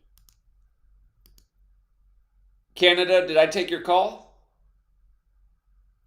Yeah, it's Edmonton calling. Thank you. Zach, the one about, oh yeah, you're a vegetarian, right? Have you ever heard of a compound called apeel? A-P-E-E-L. I haven't, but just to be fair, I mean, for a lot of my life I've been vegan and vegetarian, but I have not been vegetarian for a while now. Sweet Lady has decided we need to be having a little bit of meat here and there. So I'd be lying if I said I'd been a vegetarian for the last year and a half or so. But majority of my adult life I have been. Anyway, I haven't heard of a pill. Yeah, well, I just found out about it yesterday. You know, I like to eat my vegetables too, and I just found out about it yesterday, and it's put on some like avocados and citrus, and it has synthetic trans fat to keep the vegetable fresh in the supply chain. So, like up here in Canada, you get late in the spring here. We've got fresh apples, that have a Canada sticker on it, and I every year I'm kind of looking at this apple and I'm saying, like, how can these apples look so fresh and they're harvested in the fall, and I guess that it's a trans fat, so and you can't wash it off. So when you eat a vegetable or fruit with this on it, you're getting a synthetic trans fat into your body, and the FDA banned trans fats. So we don't know what the effect of this. There's another lady on YouTube. She was saying that this apeel also it has some heavy metals in it. I'm not sure if she's right on that or not, but if you're wondering about why everybody's kind of buzzed out and you can't like break through their brains, that there might be that might be part of the reason. Okay, yeah, I appreciate it. I wasn't aware of this. Apeel Sciences since 2012. Interesting. Yeah, well, it's also sponsored by guess who? Bill Gates. Hey, you should let me guess. I was actually gonna. That's what I was gonna guess. Go figure. The world's biggest farmer. The U.S. is now amazing. Yeah. So there's got to be something about that. And there's the other one is there was a guy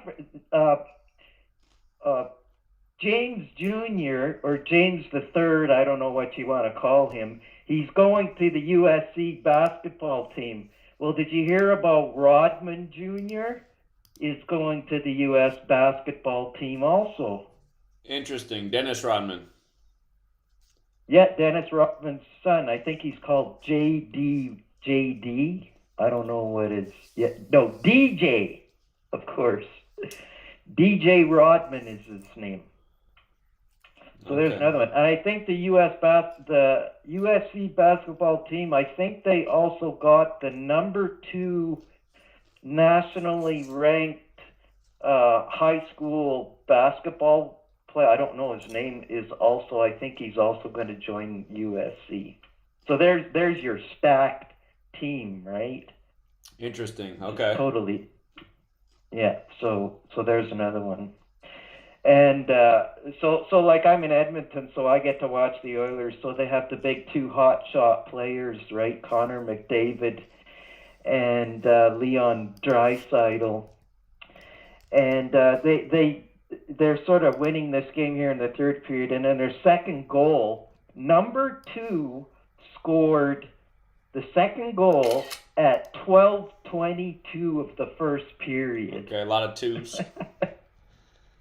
And the first goal also had Gematria on it too, and the third goal also, but I won't tell you. I'll let the other callers come. Like you could just tell it, and the referee was just not calling any. The referee could have easily called 3 penalties against the Oilers, but he decided not to. So this is like in hockey. It's if you watch it a lot or you played it a lot. I played a lot of hockey, so I know fake hockey when I see it, and I'm telling you, this has got to be the worst brand of fake hockey I've ever seen in my life. Sure. Okay. But so one thing they did is they took out hitting from the behind, which they did that about 7 or 8 years ago, and that's also in amateur hockey. So when I played hockey, the thing was, if you were going into the corners, you were either to hit somebody or you could expect to be hit. Right. And of course, if you watch a hockey game, and you'll see, and also along the boards, also you will see hardly no body checking. I see. Yeah. Yeah. But that's how hockey's supposed to be played. I mean, it's a contact sport, right? It's supposed to be. But it's also symbolic, just the softening of society, making all the sports less physical, less masculine, softer. It also like symbolically goes with less and less physical contact and more people living behind screens. Yeah, it's amazing to watch, and we're even in an age now where we're debating if women men who identify as women should be able to compete with women. I mean, it's just.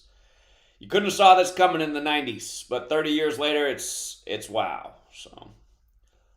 Yeah, well, I think there have been 2 women who have been on an NHL hockey team, but like they only played in one game or for one period or something. I think I don't know if you want to know the name. I know the name of one, but I think this was in the 90s. Really? She played for the Tampa Bay Lightning. I think her name was Manon Rayum, and I think it's Manon. I see it. Spell the last. Yeah. She. I think she played for one period for the Tampa Bay Lightning. I think I remember this story now. Number 33, they had her in playing goalie. Okay. Yeah, that's. And there was we had a junior hockey league here, so in Alberta, and they had a gal playing on the team. She was a starter. But I don't know where she went in her career. But that's interesting. You say, take the contact out of these contact sports because you're kind of demasculinizing.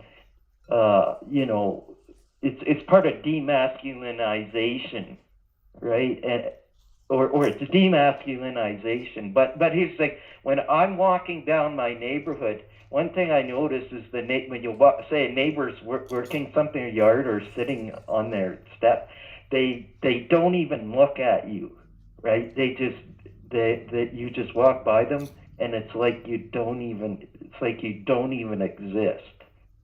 And but so maybe that's another thing why it's just. And like the COVID thing, right, was all about no contact, right? Or when you're doing your thing in the cities, you see what you got to, if you got your followers are just standing there, not just kind of being passive. All the walkers by, they're not like you need to do something creative, right? Like maybe you could get if you get like 10 or 20 followers, like form a crowd close to you, and like it's kind of like you're preaching a sermon or something, and they're all looking and they're shouting, yeah, I agree, because it might create more interest in like the crowds walking by. Sure. I don't know. You got to do something creative, because just like the microphone and the the speakers, like Christian preachers there with his sign, right, blabbering off, like how many people in LA have seen somebody like that? So the perception of them of you might be the same thing as the preacher. That's true. Yeah, but I'm just saying, crowd dynamics. You got to be creative, because those brains are just like they're in stun mode, right? And you need to do something that sparks something emotional and exciting that they've not seen when they're walking down the street. Yeah, I agree. But that's it. And, things that were good about last time in LA is you had people that brought all their own flyers and handouts, and they were in the crowd trying to get more people engaged. But yeah, if everybody's doing something, or maybe just the way the group's formed, you're right. It could improve the results. So I appreciate it. Thank you. Okay, nice talking to you. All right, you have a good night. See ya. All right, let's try Wisconsin. Hello. Hello. Hey, thanks for coming back to me here. I couldn't get my phone to be able to have you hear me. Okay. But yeah, I'm just calling to kind of share a little bit about the city I live in, city of Oshkosh, Wisconsin. We're known here in Oshkosh for our lumber district. Isn't there a kids clothing brand called something like that? Oshkosh? Is it different? Yep, Oshkosh Bagat. Is that from there? Yeah, that was started here.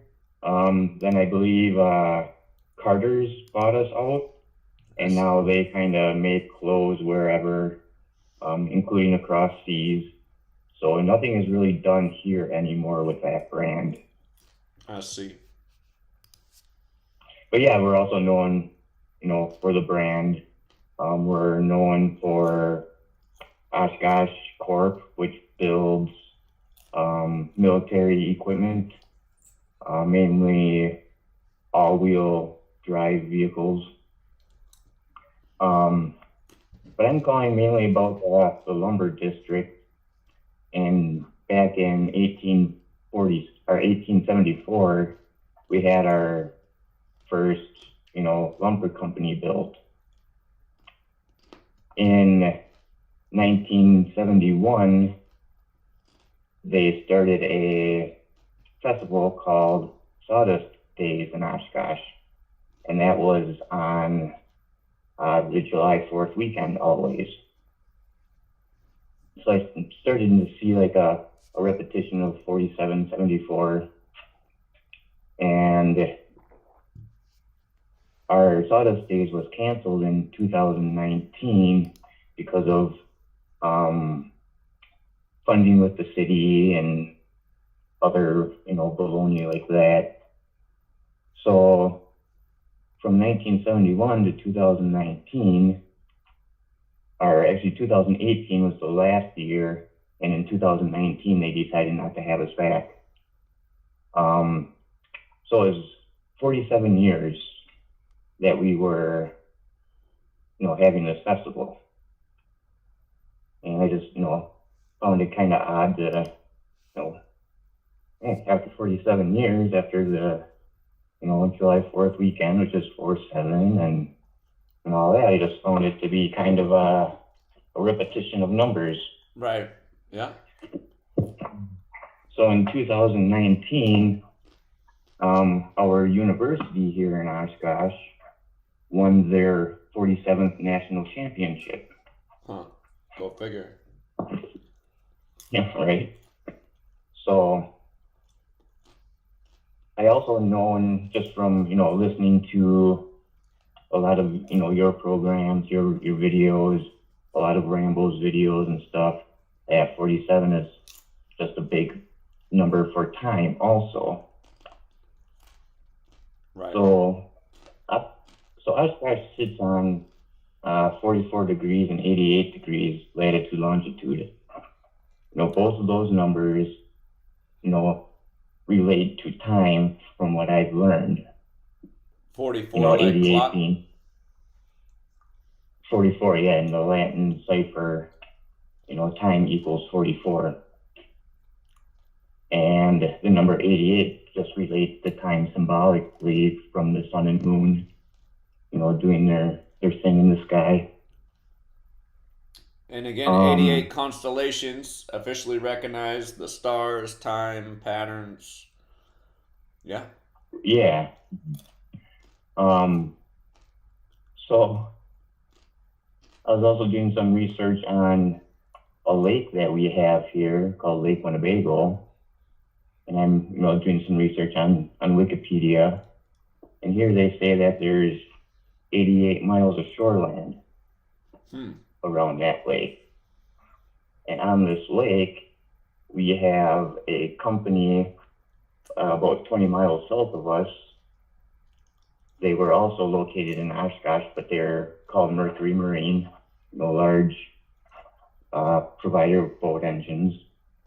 But their headquarters is located in Fond du Lac, Wisconsin. Okay. And Mercury has 88 days, Earth days of, going around the sun. I see. So I'm just finding a lot of, time references around Oshkosh. We had a student that went to Oshkosh. His name was Mark Grunwald. Oh, hold on. We got a commercial real quick. We'll be right back after the break. We'll continue it.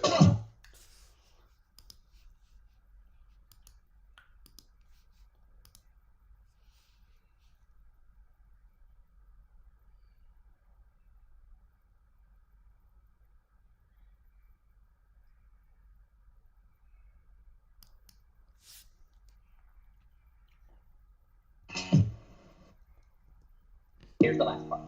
Leaders must understand the fact that there is both good and evil. It's part of the life scenario to understand good and evil. And however you wish to describe good and however you wish to frame your ideology of evil, there are a lot of ways to put it. For some people, evil is too strong a word. I don't know. This is part of your own philosophical conclusions that you have to come to in trying to evaluate this earthly struggle. Evil, good, tyranny, liberty, sickness, health, winning, losing, life, death, opportunity, tragedy. It's part of the life scenario. And part of it is described in rather philosophical terms on a fairly higher plane called the Great War Between Good and Evil.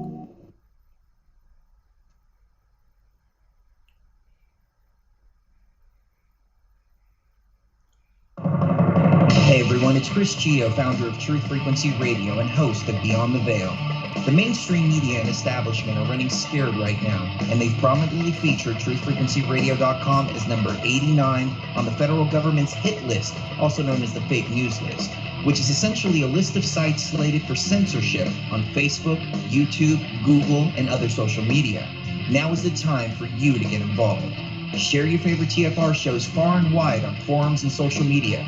Tell your friends and family about your favorite shows. If you're a business owner, get in touch with us to feature your product or service right here on TFR.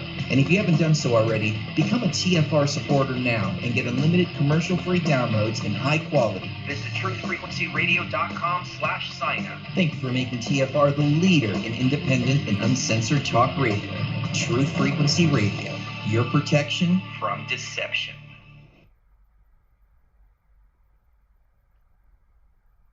Travis Cook, America's Evil Genius, here to invite you to join us every Tuesday afternoon here on Truth Frequency Radio. No, on our show, you will not see a bunch of three-piece suits or a cocktail party. And you certainly won't see a bunch of inside the Beltway banter. But you will see eye-gouging, crotch-kicking, no-holds-barred political discussion, the likes of which you won't see anywhere else in media. America's Evil Genius. We come to you every Tuesday from the outskirts of war-torn St. Louis, Missouri, where there's always a good race riot or sex scandal just around the corner. Join us every Tuesday, 3 p.m. Eastern, 2 p.m. Central, at noon on the left coast right here on TFRLive.com. America's Evil Genius, Travis Cook, on TruthFrequencyRadio.com. You are now tuned into the truth frequency. Your protection from deception. TFR. Truth Frequency Radio.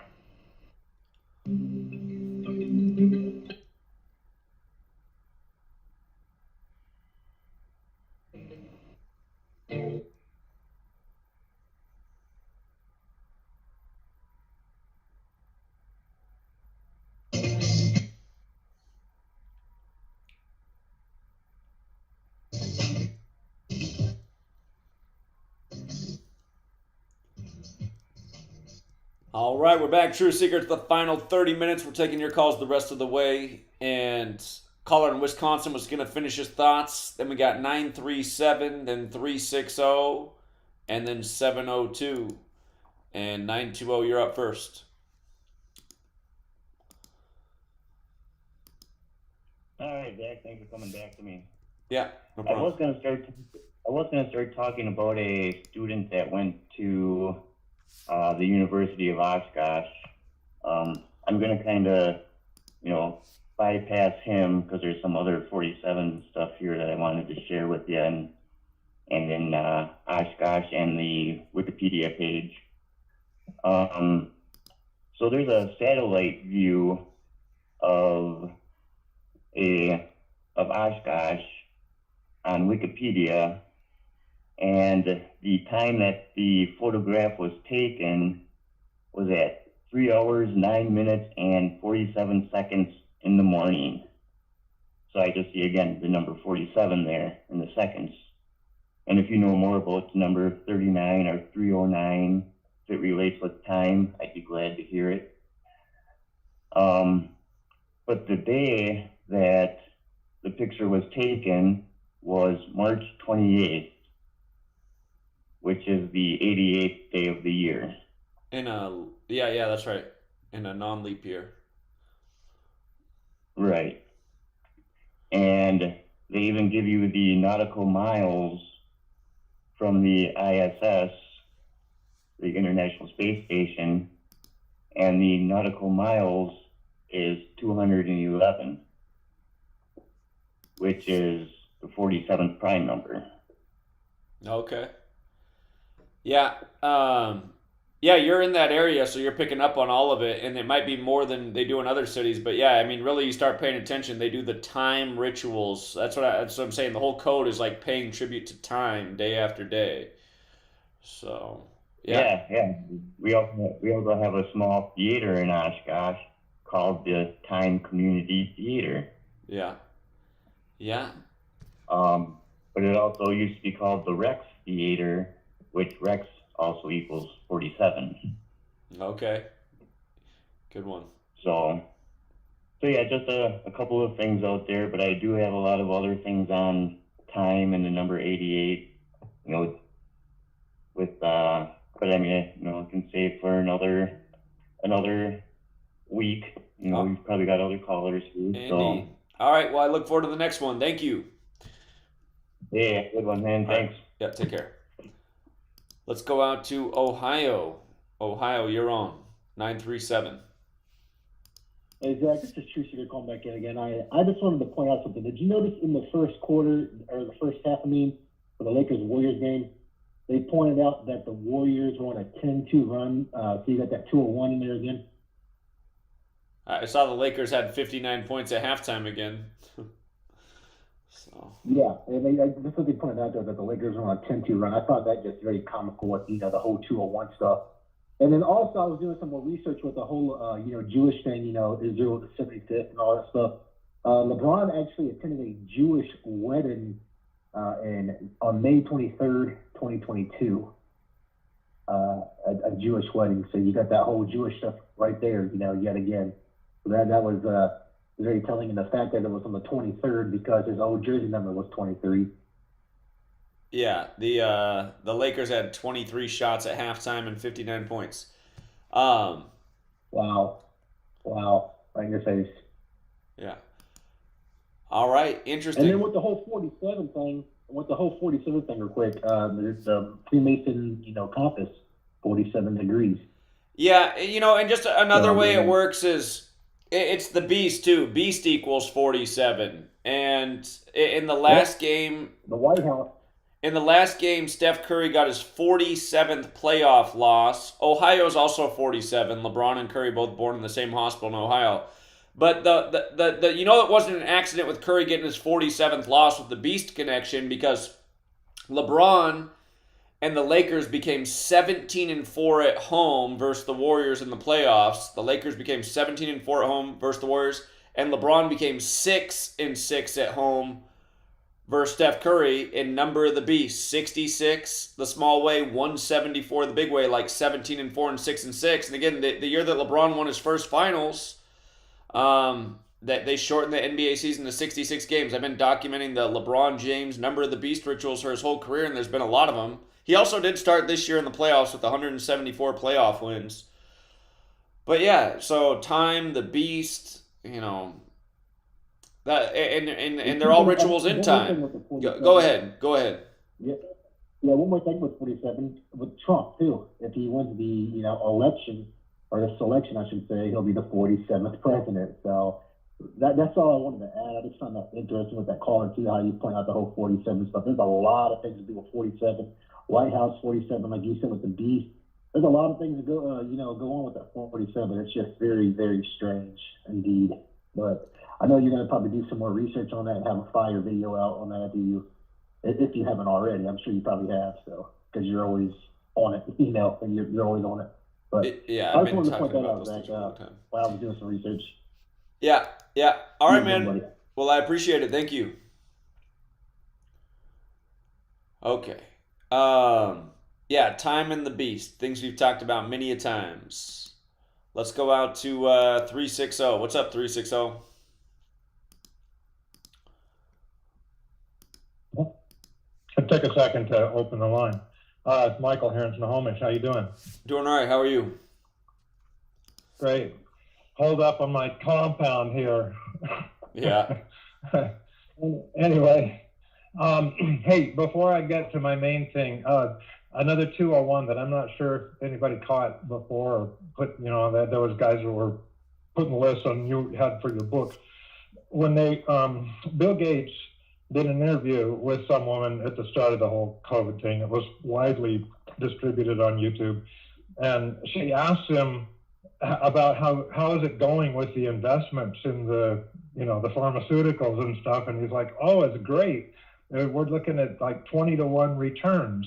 Yeah. So I thought that was pretty clever how they embedded that little 20:1 in there. But anyways, and then one other little detail that I kind of wanted to put out there for listeners maybe who, if they remember to plant this little seed in their head for next winter.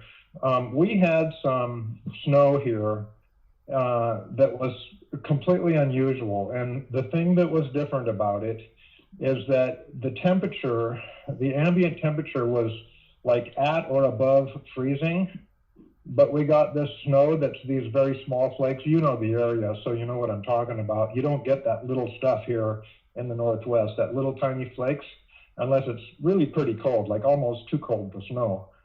Well, so we got these small cold snow flakes at, the time temperature, which maybe you'll get some big flakes, but oftentimes, everything is melting anyway. But the weirdest thing was when those flakes fell on unfrozen water, they froze the water, and it was a very fine kind of crumbly texture. not the kind of crystals you would expect. Like when ice freezes water like that and it's close to the temperature, it crystallizes really slowly. And because of that, it makes really big crystals. Are you familiar with all that? A little bit.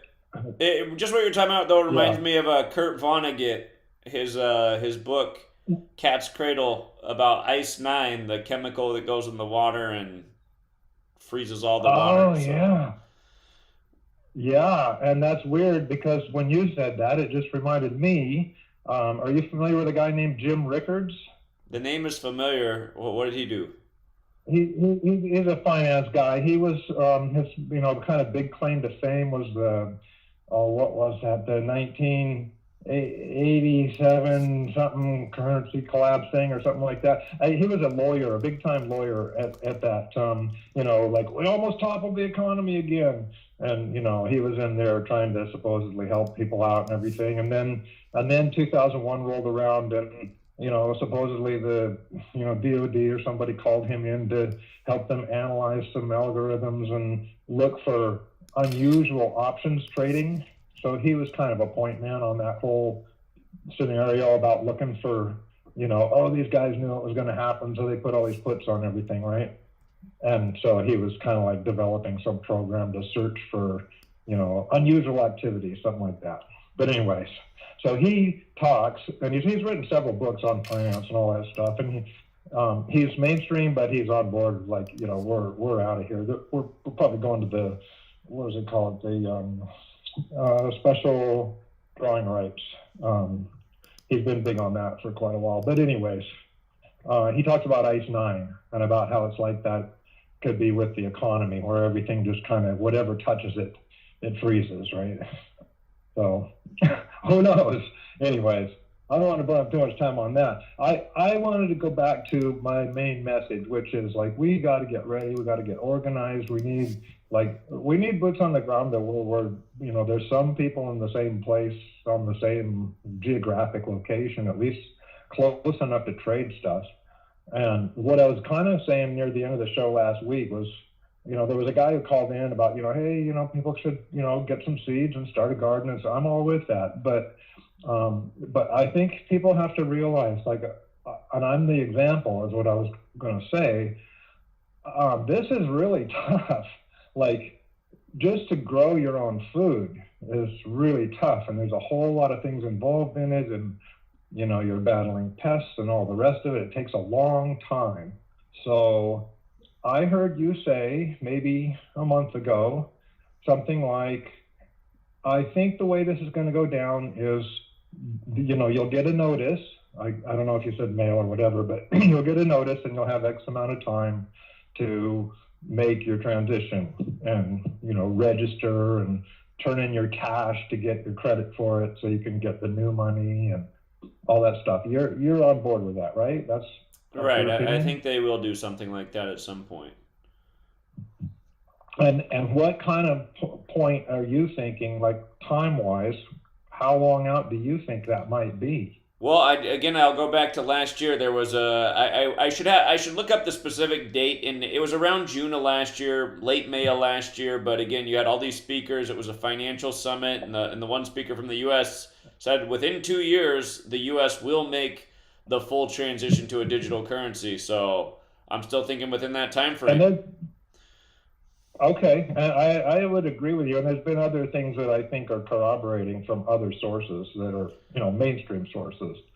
And then, of course, they have been rolling out beta testing all over the place. So let's say it's a 2-year time frame. You get that notice. So my question to you, if you're not trying to figure out how to do all this stuff to just for your own stuff, self-support, right? What do you do if you're not in the system? Like, you're planning to not be in the system, am I correct?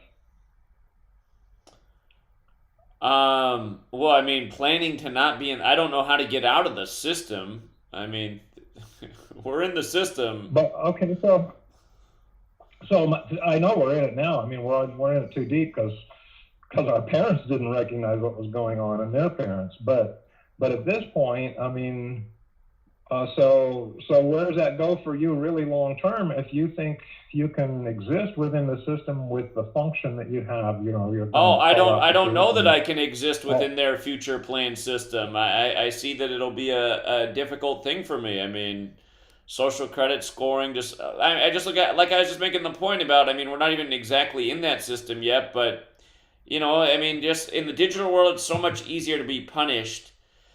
Like again, my mom, she had her wreath business on Etsy that was doing very well, and it continued to do well until the day I started trying to sell my ebook on Etsy, and then seemingly all of a sudden I was banned from there, and her business died. Like, she was buried in the algorithm. And yeah, that's Yeah. just what I see with the digital world, just how easy it is to just cut off your supply of digital revenue or whatever it is. Okay, so I guess I'm trying to piece this together. What it sounds like is you're saying, like, well, I don't know about planning not to be in the system, so therefore would you be assuming you would be in the system once they make that transition? Well, I imagine they'll put us all in Remain? the system. They have our names and numbers and everything. But I mean, the point is, that's why Well, for a okay. decade I've been trying to get people to wake up and recognize the agenda and stop participating in it and do something about it. I mean, yeah, Yeah, I understand. So I don't. Well, I guess what I'm saying is maybe after this long, we need to reevaluate because your cost of acquisition for a customer is really, really high. I mean, takes an awful lot of effort to bring somebody around. And even then I question, like, you turn people on to stuff when you're out there on the street, but does it stick? Or, because I've seen people kind of wake up and you see a little glint in their eye and then they just fall back asleep again. Yeah. But anyway, back to the question. So you don't see there's a way to not be there, to not be in it? Because I mean, I'm assuming that I can, big if I could find other like-minded people, perhaps like yourself, who understood why to not be in it, it'd be pretty rough. But maybe you could take the assets you've got and get a hold of some land and discharge the debt on it, and then you just only have to. But where does this land exist that's not in the system? I mean, it's just. Well, that's what I'm starting to try to explore, because I mean, I otherwise it seems a little hopeless if you can't not be in it, if you're stuck in it, because they'll just tell you what to do, everything. Shots, all the rest of it. Eat this food, that food. You can't have any of that. You can't go there. I mean, it's going to suck. Yeah. So, I mean, okay. So here's what I said one time before, earlier, or maybe a month or two when I called you. Maybe this comes down to a thing like Waco. There's some people who know what's going on, and you don't build with wood, you build with concrete, and they come and try to blow you up or do whatever the hell else the story calls for. But at least in the meantime, it's kind of like live free or die, I guess. I mean, I'm old enough to have that attitude. I know you're about 25 years younger, so maybe that's not there yet for you, but I woke up within the last 10 years and it was kind of like, God, the first 55 was great, and now this really sucks. I'm out of here if I have to be. Yeah. No, I mean, the live free or die thing is something I've been talking about for a long time. I just realized, the rest of humanity's not there. They're still comfortable enough in the system, and so what would be the possibility of trying to put together a small group and trying to see if it can't be a nucleus for something that, but has to get started pretty quick, or there won't be even an opportunity. Once this thing locks down, nobody's going to be able to do anything because you'll be within the system, stuck in there. Yeah. Again, though, I mean, I just haven't been able to figure out how you escape the system, because even if you have a nice plot of land and you're growing food and your expenses are relatively low, I mean, you're still not outside of the system. You're less dependent on the system, but you're still within it. So. Well, I can't. I don't know if I can move the needle anymore tonight on this call, but I have some ideas. I've thought this through. I've been thinking on this for years. If you want to hear them, I'd love to talk to you about it. If you can call me whenever. Okay. I'm usually around. I'm here locked up all the time, pretty much, and I carry my phone in my pocket. So usually I can answer it. Okay. All right. That Well, would be great. I appreciate the Okay. thoughts. Thank you. Okay. All right. Thanks. Have a good night. Take I'll care. talk to you later. Bye. All right. Let's go out to Nevada, 702. 702. Horses taken lost the race, but All right. I don't know what they're doing. Let's go out to 213. 213, you're on. Hello? Hello? Oh, hi, Zach. It's your friend from Los Angeles. Mo, you were quite the gentleman when you gave me the ride home. Oh, yeah, of course. Of course. Of course, and you know, I have to shout out to the sweet lady to thank you for sharing your wonderfulness with us all. And just next time she comes down, she can hang out, but she's got a spa day coming. You know what I mean? Okay. And I just want to say one little quickie because I was trying to call earlier, but I couldn't. My phone wasn't charging. But I want to say thank you, of course. And a shout out to somebody that wasn't recognized and needed recognition, and that was the speaker stand. The speaker stand made it happen, and it really didn't get the love. And it was, remember how it was fussy at the end, and then it drove away, tried to make an escape because we didn't have the gratitude for the speaker stand because it was all down for it, you know. Sure. Do you remember? Yeah. No, our great Anyway, driver who brought it funny. back. Indeed. That was. But I really have to tell you that when you dropped me off and we got out and we both just freaking laughed. I mean, it was amazing. I just want to let you know that I hadn't laughed that good belly hard laugh in a long time. You really kicked ass. You were fucking Sugar Hill Gang with the freaking Easy with the Get Down. I mean, you were killing it. And hopefully people will be. I'm outside, and it might be stupid, but I think that we could try to. Hopefully get more people together down here because if you guys come down here in August, we've got 2 months to get that shit together, you know? Indeed. So yeah. I just want to call say hey. But cool. I'm glad you had a nice trip down here. I wish I could have been with more of it, but yeah. Rolling with the numbers, bro. Rolling with the numbers.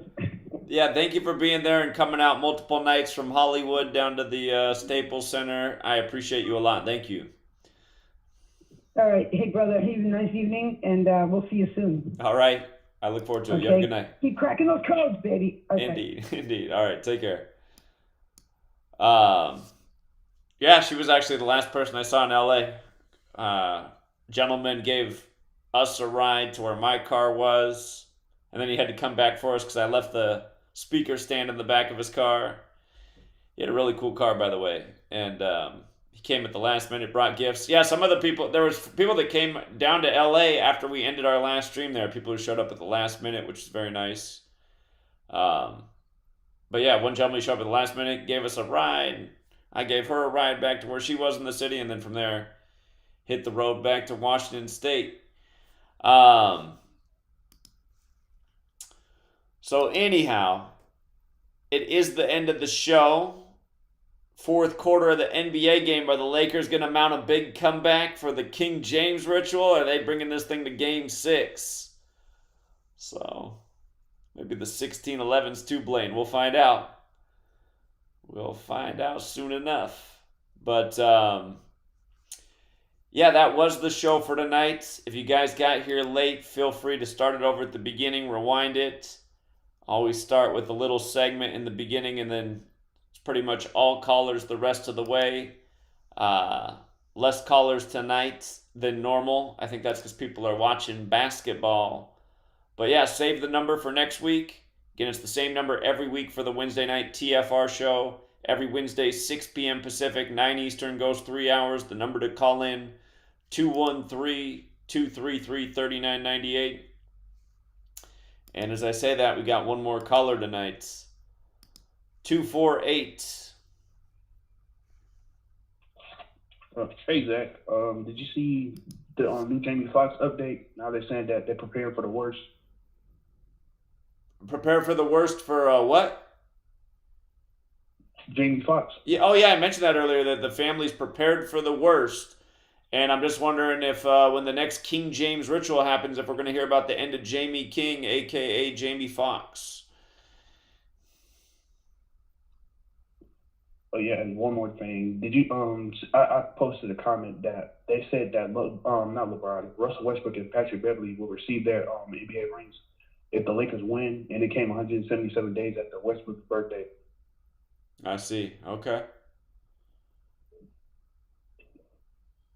Oh, okay. I won't take much more time. Take care. All right, appreciate it, man. Thank you. You're welcome.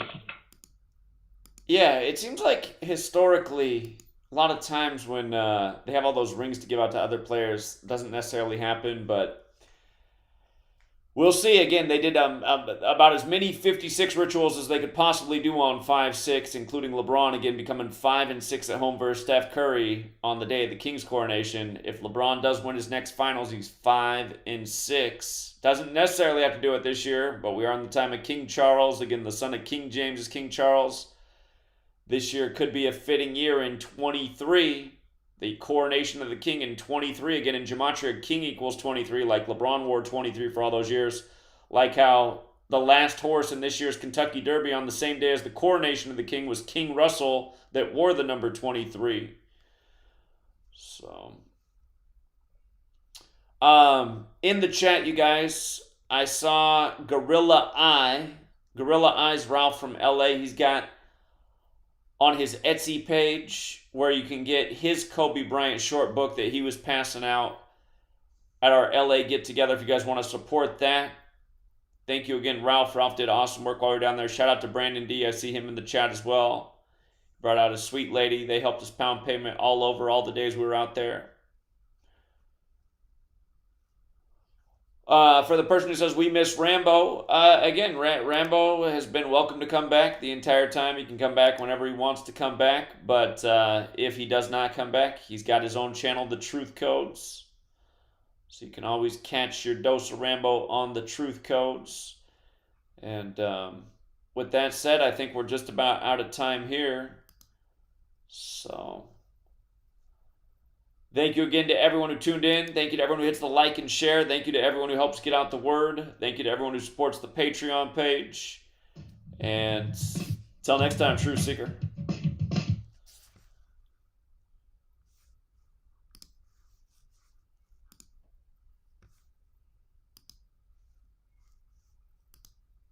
All right. That is the end of the TFR show.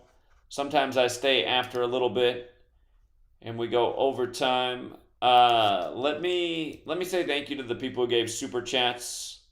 We raised $37.97 during the stream. Hold on, Michigan's also calling in. Michigan? Zach. Yeah. Hey, Zach. Hartford Van Dyke, Kettle Falls, Washington. Does that mean anything? Not off the top of my head. I have to look it up. You know where Kettle Falls is? I have not been there, but I've heard of it. Okay, Hartford Van Dyke. Look him up. You can go to hartfordvandyke.com. He's 84 years old. He is a brilliant. He was an electrical engineer. He quit. He's a self-taught lawyer, okay? This guy's he's so brilliant. He did 7.5 years in the federal pen because he wrote a book. He was writing a book called Creating Currencies for Local Communities. They did not want that book out. He did not get to defend himself. He got railroaded. He did 7.5 years in the federal pen, and he was an old man already. He never hurt anybody. Victimless crime, right? No crime. But anyway, he wrote a book, and he's written a bunch of books. Silent Weapons for Quiet Wars. You gotta heard of that. Yeah, right? and that's his too. Okay, Hartford Van Dyke wrote that book. No matter what you heard about it, he wrote it. Okay. And he drove the guy to the Air Force base in Oregon, where it was shoved in a marketing executive bought that copy machine at an auction, and he found that book in there. Hartford dropped the guy off at the gate when he handed him that book, and he read it, and he freaked out, and he shoved it in that copy machine, and it broke, and they auctioned it off. Anyway, look him up, and that's the way out. Okay, we're gonna have communities all over the place. They're already there. There's a bunch of communities that they don't use FRNs. They use their own currency, and they trade with it, and it's accepted in their communities. That's what Hartford did for us, and he did a lot of other stuff. So anyway, check him out, and anyway, I'll let you go. I know it's late. All right, appreciate it. Thank you. All right, All you're right. welcome. Thank you. Yeah, take care. See you, brother. All right, see you. Bye. Okay, never heard that before about him and silent weapons for quiet wars. Here, DK was trying to call in. Let me call him back. DK likes to close us out on Wednesday nights. Hey, Zach. Hey, what's going on? They were saying in the chat what's going on. I'm like, I called in. I'm waiting for him to call me back. Yeah. Oh, there goes my notes went away again. Let's see. Let me erase that. You know what? Somebody was calling in about that. About the LeBron James wearing the dress. Do you remember? Was that? I can't remember now how far back that was. Was that in the 80s when Rodman primed us for that? For these guys wearing dresses and shit? I think it was more the 90s, but yeah, Rodman. It was Dennis Rodman. Remember Jim Carrey on In Living Color playing Zero to Milo, where he's like, it's a dude, obviously, pretending he's a chick and participating in chick sports, just destroying the chicks. So, Right. Okay. Put up a picture of that Vera de Milo, Jim Carrey, and that swimmer. It's like, dude, it's like spitting image, like they already knew, Okay. I don't know who that swimmer, the swimmer we always talk about. I can't even remember the name right now. Like 6'5" chick who just tools everyone over there. And you know what else I wanted to ask? Is Jimmy Butler the love child of Michael Jordan and Jamie Foxx? Well, I do think Jimmy Butler is Michael Jordan's son. So he looks to me a little bit more like Jamie Foxx in the face, but yeah, athletically and whatever he does, definitely looks like Jordan to me. The way he walks and everything, it's funny. I don't know if the guy called in tonight. It was hard to recognize some of the voices from the LA callers. I forgot the guy's name, but remember the guy that was with us? I think he was only there on the last day. At the very end, he looked like Caesar Borgia. I'm pretty sure he was wearing a Utah Jazz jersey. You know who I'm talking about? Okay. I can't remember his name, but me, him, and Ralph, we were looking at the picture of the helicopter that they gave out that game, right? And we're like, and I was asking Ralph, I'm like, does Zach know this? He's all, I don't know. I think he does. I don't know if I've heard him mention it. So you were just on a roll ranting, and I came over to you with the picture holding the guy that looks like Caesar Borgia's phone. I was going to show it to you, but then you were on a rant, and then I just walked back, and I forgot to come back to show you that. So, yeah, we forgot to even talk about that, I think. Okay. In LA. Interesting. All right. And then that guy George Santos, it's funny that is not his real name. When I look at that guy and whatever, it just reminded me of that guy Adam Francisco right away here. And I'm like, these guys are all with these fake names. They're actually Jewish or like half Jewish, half Mexican or something, and then they're just like using these. And they're just like, now they've launched all these guys on the internet, to where they're posing as like, basically like controlled opposition, or like they're interested in any kind of this truth work or whatever. And then you have these other guys like, that we see on TV that are literally, their role is they're like lifetime actors. We did this like back, we were talking about this lifetime actors thing probably like 10 years ago, a lot with like Ole Damigard, how like, just like Trump, these guys they're born and bred for these roles, and they carefully throughout their life put them, through like, like he's got the show The Apprentice, he goes on WWF wrestling, and you know what I'm saying? Like these are all this is all to get him into the public eye, and to pitch him like he's some rich guy when he totally isn't. He's just totally like that whole family's like bankruptcy whore family. They're not it's a total hoax, the whole thing with Mayor Koch and all those developments. Alleged truck developments in New York. It's a complete hoax.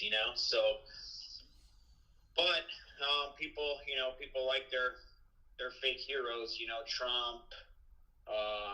Then when COVID started, the fake heroes were DeSantis and Abbott, and then now, the fake heroes, the RFK. So might as well just put a coffin and nail in DeSantis's coffin while we're talking about these guys. So a couple weeks ago, DeSantis went to Israel, to go kiss their wall and, whatever, rub a few little boys' genitals and stuff, and wear his little yarmulke. And while he did that, he passed a law. While he was in Israel, he passed a law now in Florida. Apparently there was some psyop where these guys were, they were getting these leaflets and wrapping them with like a little rock and throwing them in people's yards, kind of like how people were that's how people were forced to distribute information when like the Bolsheviks took over, when the Nazis took over. My grandma was one of the ladies that had to do that. The women would walk around in trench coats and have all these like letters, literally like the one, like something like Ralph made, but about the truth about what the Nazis were doing and stuff like that. And they would have all these letters inside their trench coats, and as they walked, they just let them drop, kind of like leaving a bird trail or something, so people would find them and pick them up, because there was curfews, and the men were all hiding in the mountains, the ones that were rebelling, trying to figure out their next hit to try to take the village back. And the compliant men, or the older men, they were just in the village. They had to comply with the curfews. And, the other able-bodied women that were still in the village, they were doing stuff like that, like distributing the information. If they catch you dropping it, they would just arrest you. But probably nobody would ever see you again. So, then he passed the law now that you can't, distribute information like that on any, private property or anything like that, targeting a group, which that one was targeting the fake Jews, of course. So this is exactly what the Nazis did. They passed laws so you couldn't say anything bad about them, So, again, DeSantis is in Israel passing laws that are going to affect Americans that are, infringing on the First Amendment, free speech, where you can talk about anybody you like and say whatever you want. And, when you can't, this is how the Nazi book burning started anyways, they're just like, they're burning the old information, and changing that, which is like the books, and then they're controlling they're controlling the current mainstream news that people are getting day by day as well. So they're changing and getting rid of the old information and controlling all the new information.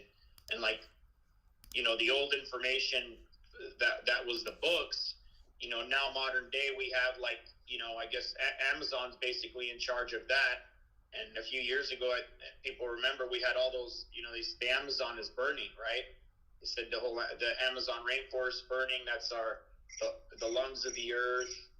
And if we lose that, we're gonna we're not gonna have oxygen and bullshit like that or whatever. And then if you think about the Amazon's on fire and book burnings, they want to turn over all these paper books, which can't be changed, over to digital, which can be changed, and that's basically all Amazon. And then first reader that Amazon came out with was the Kindle, which is a small little fire when you're starting a fire. And then the next reader they came out with was the Amazon Fire, which is a full fire. So, they weren't even really being shy about that they're part of the book burning. Right.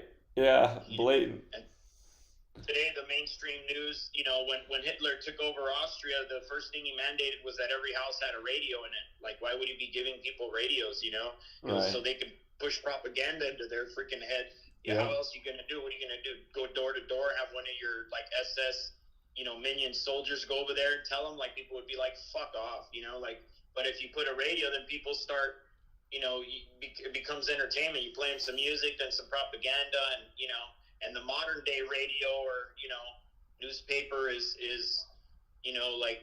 the fake Jew book and fake JewTube and all these social media sites and stuff, and they're controlling all of that, just like, Hitler putting a radio in your house. It's just, there's no difference. Right. I can confirm that Trump's running because one of my, I have certain parts of my family that are, have jobs that are nefarious, whether they know they are or not. But yeah, the Trump campaign in this local area is starting pretty soon, so he's definitely running. I don't know if that was announced publicly yet or not, but I was at a graduation party the other day and heard from my cousin that, from somebody who's going to be like, they know the person who's going to be like kind of leading the Trump, the Trump campaign in the area. So I'm like, oh, so he's definitely running. And they're like, yeah. So I don't know if they've announced that yet. And then there was that caller about talking about militia, like militias and stuff, and all these channels that are like Patriot this, that's all psyops, controlled opposition. There's no militias. I mean, there is, but none of them are publicizing or anything like that, like what he's saying, million in each state and all. That's all crap. And that was proven with that Oregon standoff thing. Like, that was before COVID, right? That was 2016. Yeah, with all those fake militias and people that really went up there that were real militias. They went up there and they're like, dude, it's all FBI guys walking around. What the fuck you guys talking about? So yeah, that's all psyop.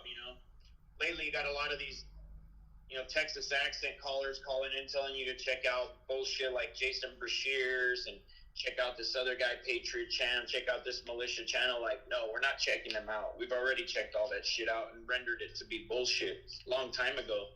So you're like Johnny come lately when we've already established that those are all psyops like 5-8 years ago, So you guys, trolls, you got to go back and get a better script, get an updated script, Imagine having to be a troll, you still got a flat earth script or something. I mean, that shit's like 8 years old.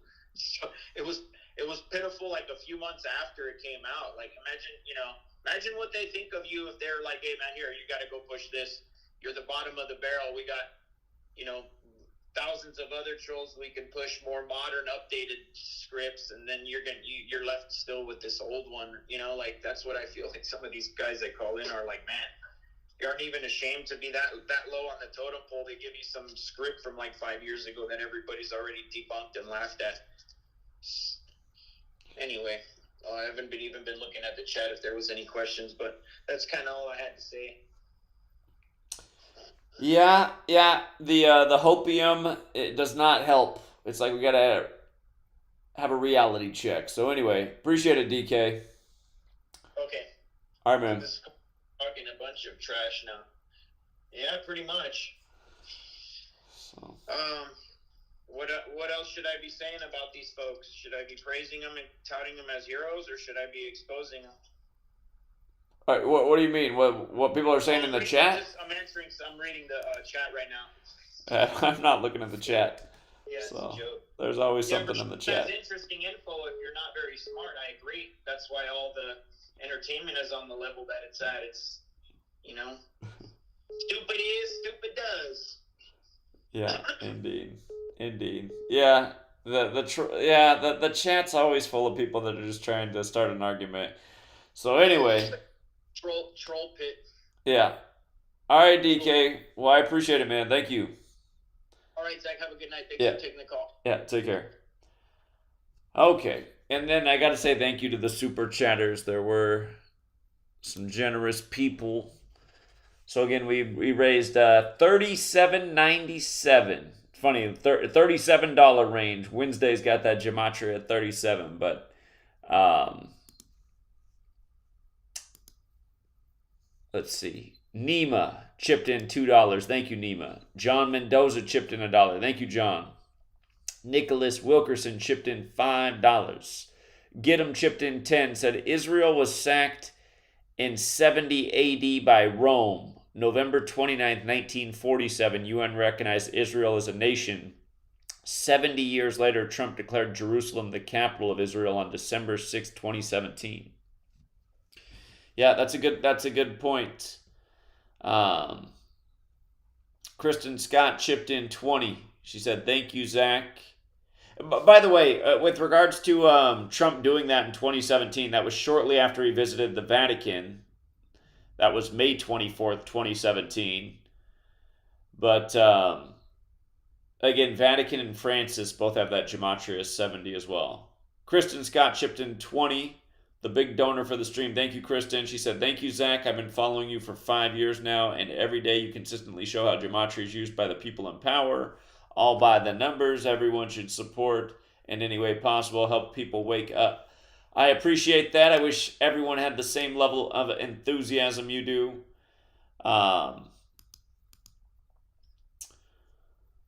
So yeah, I think we'll leave it there for tonight. And of course, we'll be back tomorrow. There's always something to be back for the next day. We'll see what they got for Thursday, May 11th. Yeah, we'll see what happens in this Lakers game. Are they going to take it to a game 6 with everyone wearing 6 patches? And have you noticed how LeBron, the Lakers have been playing on the same day as Miami? LeBron's wearing 6 this year like he wore 6 at Miami. We'll see if they take it to game 6, but the game's not over. If the Lakers do mount a comeback, they will do the most blatant. Well, it wouldn't be quite as blatant as winning the championship for the Cavs on the real King James' birthday, but it would be the next most blatant King James ritual I've seen in all these years. Again, if the Lakers make a comeback, Curry would fall to 16-11 versus LeBron in the playoffs, like the year 1611, the year the King James Bible was published, when this series began on May 2nd.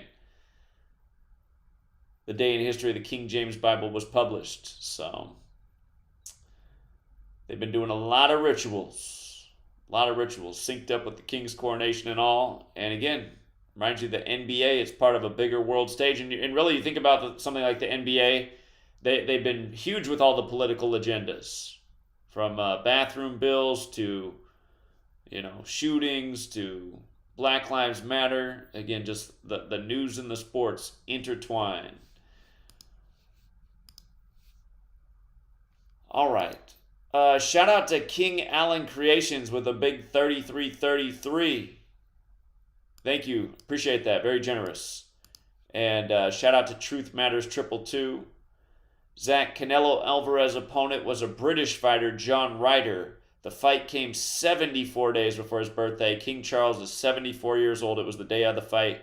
John Ryder 126. The fight took place on the 126th day of the year. That's how they do it. Yeah, nice decode. Nice decode.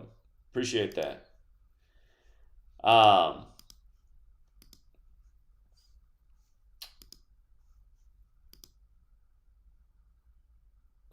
that's what DK was talking about with the old Jim Carrey character that reminds us of the swimmer who's been dominating the ladies as a self-identified woman out in Pennsylvania, which has the same gematria as transgender. But, yeah, sorry if that's been up on the screen too long. By the way, one more thing to say before we get off here. Amy at cracktheircode.org. Her website is cracktheircode.org. Her YouTube channel is cracktheircode, all one word. She was hoping to get to 1,000 subs tonight. I'm going to do a refresh here. Let's see if she's gotten past 997. She's officially hit 1K subs. So congrats to Amy. Again, you guys, she's another person in the community doing the work, keeping up with the headlines each day, proving that news is done by the numbers and anyone with the knowledge can see through it.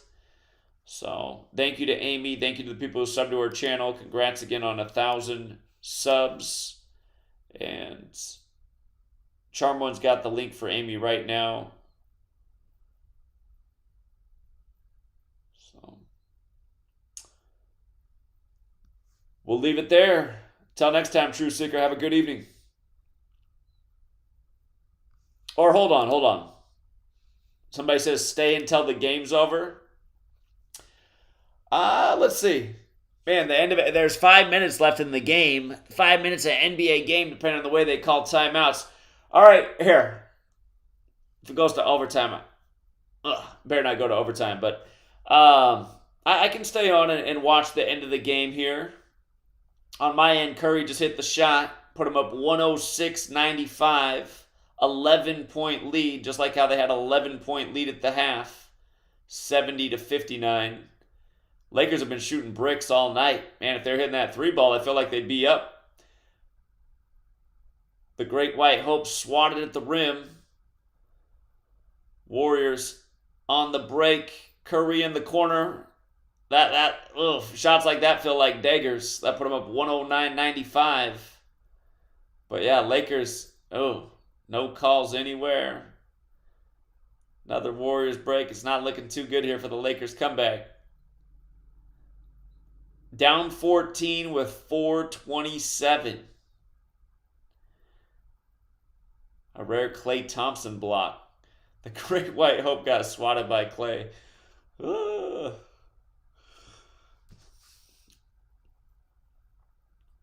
Lonnie Walker doesn't get the ritual when it's not on the Kobe anniversary in Game 4.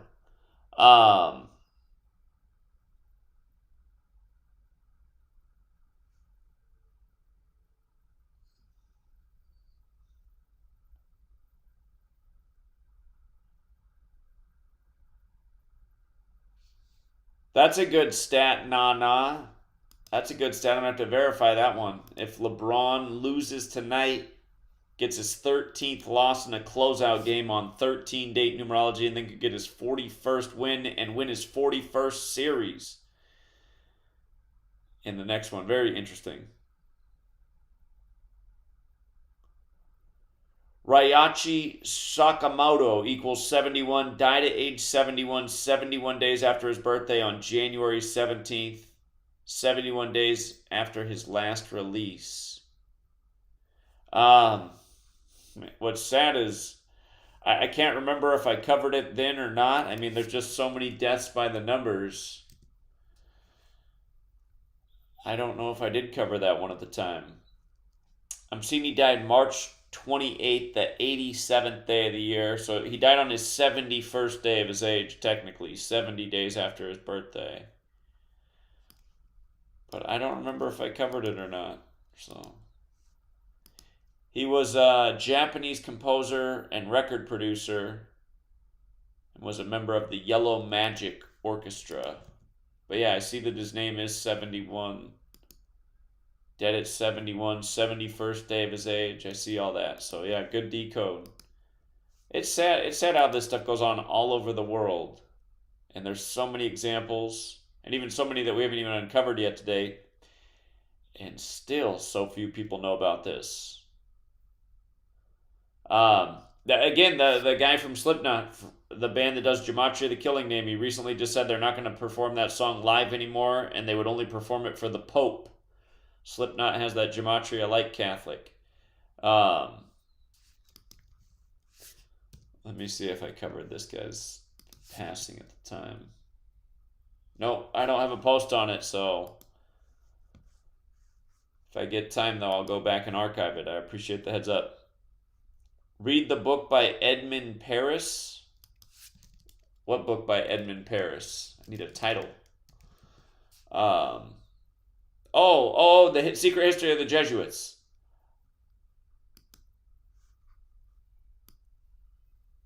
Yeah, okay. Again, I don't do as much reading as I used to. I used to have more time to read, but I would like to read that book.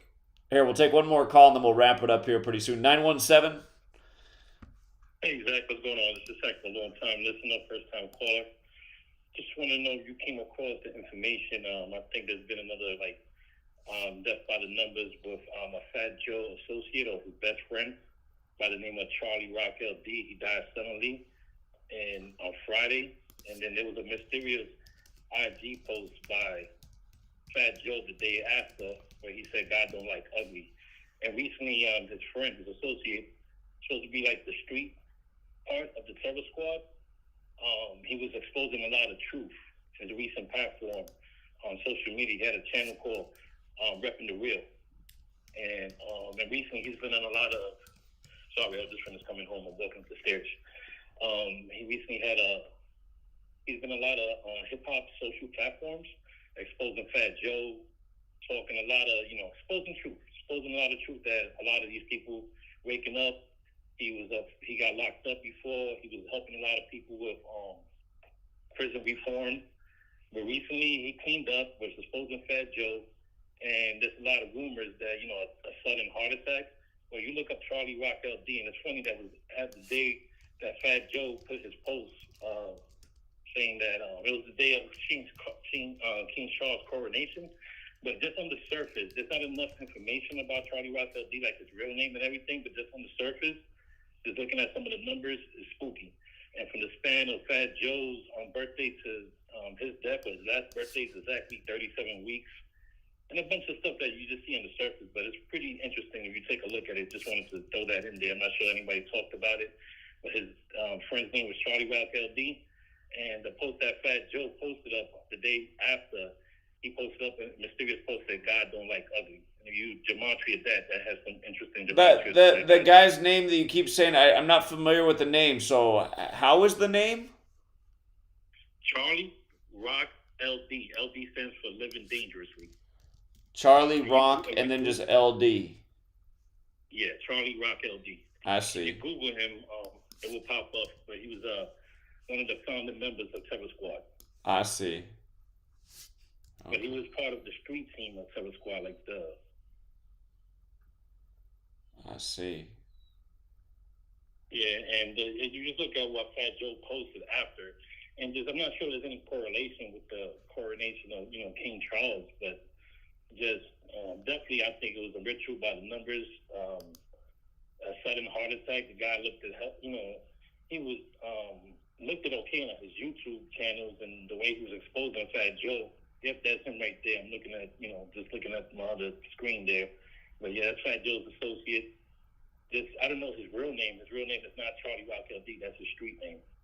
But just on the surface, with Fat Joe's birthday to the span of it and everything around that is really just on the surface interesting. I haven't dig deep into it, but recently he caught a lot of traction, just exposing the industry. He talked about Mike Tyson, talked about his being in these celebrities' houses. And, talking about a lot of stuff that you probably would talk about and any other truthers would talk about on their platform. But just, he was on a bunch of hip-hop media platforms recently. People were interviewing him about Fat Joe. And a lot of people asked him does he believe Fat Joe went to the dark side? And he said, I believe so, because Fat Joe hasn't had an album drop in so long, but he's been on so many, he's on, TV commercials now. He's, of course, promoting the jab. He's hugging with Kamala. So definitely very sudden death, supposedly with a heart attack. But if you look at his YouTube channel and some of the stuff he was saying before his death, it was too sudden and too spooky. Just wanted to throw out there.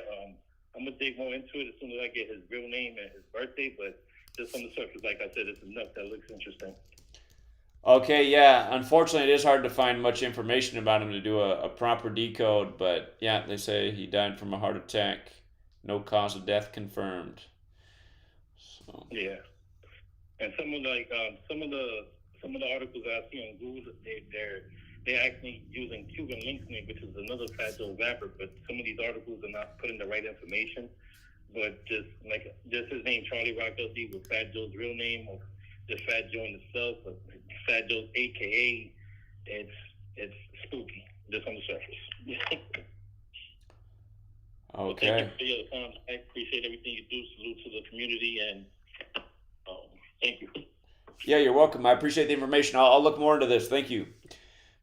Yeah, definitely, especially with the King Charles coronation for Fat Joe to put that God don't like ugly. It's just weird. Yeah. Thanks. Indeed. All right, thank you. Fat Joe also recently uploaded a video. It might have been a year back now. It wasn't much longer than a year if it was a year ago, but Fat Joe made some remarks, and it was obvious he was talking about this community because he was talking about these people online, these nobodies that go and, say these deaths are conspiracies and assign all this numbers to it and all this nonsense. He said something like that, and it's like, okay, I show him the same patterns with all the dead rappers over and over. Dead rappers in 38 over and over, like your old partner. Big Pun died on the 38th day of the year. I mean, so yeah, Fat Joe, he's no good. Well, what's up, Joey? Yo, what's up, Zach, man? The schedule is released tomorrow for the NFL. And what's funny about that is it's the 131st day of the year, like Super Bowl and championship. Okay. The kicker is it's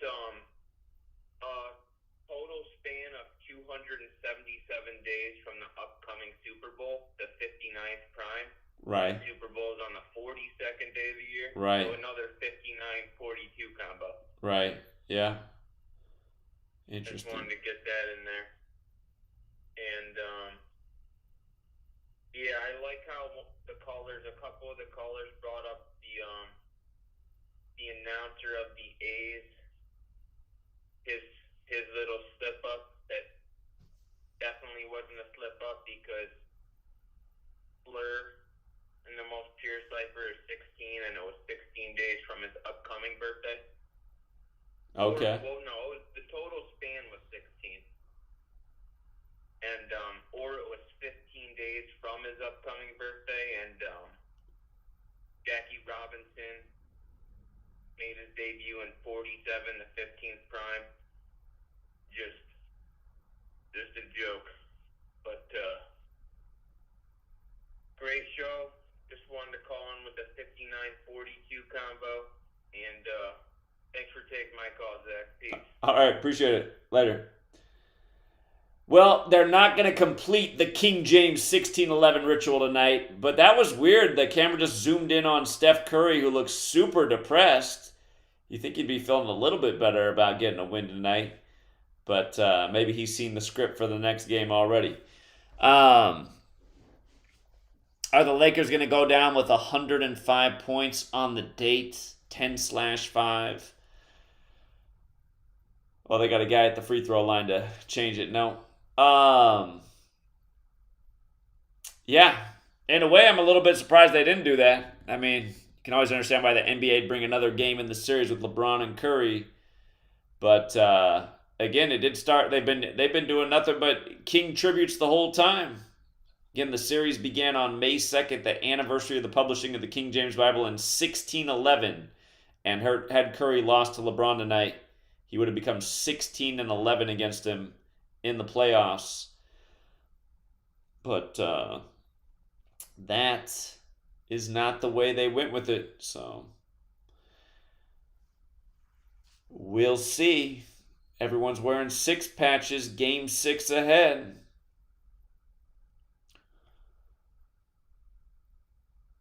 All right, we'll leave it there for tonight, True Seeker. Thanks again to everyone who hit the like and the share, and we'll be back tomorrow. Have a good one.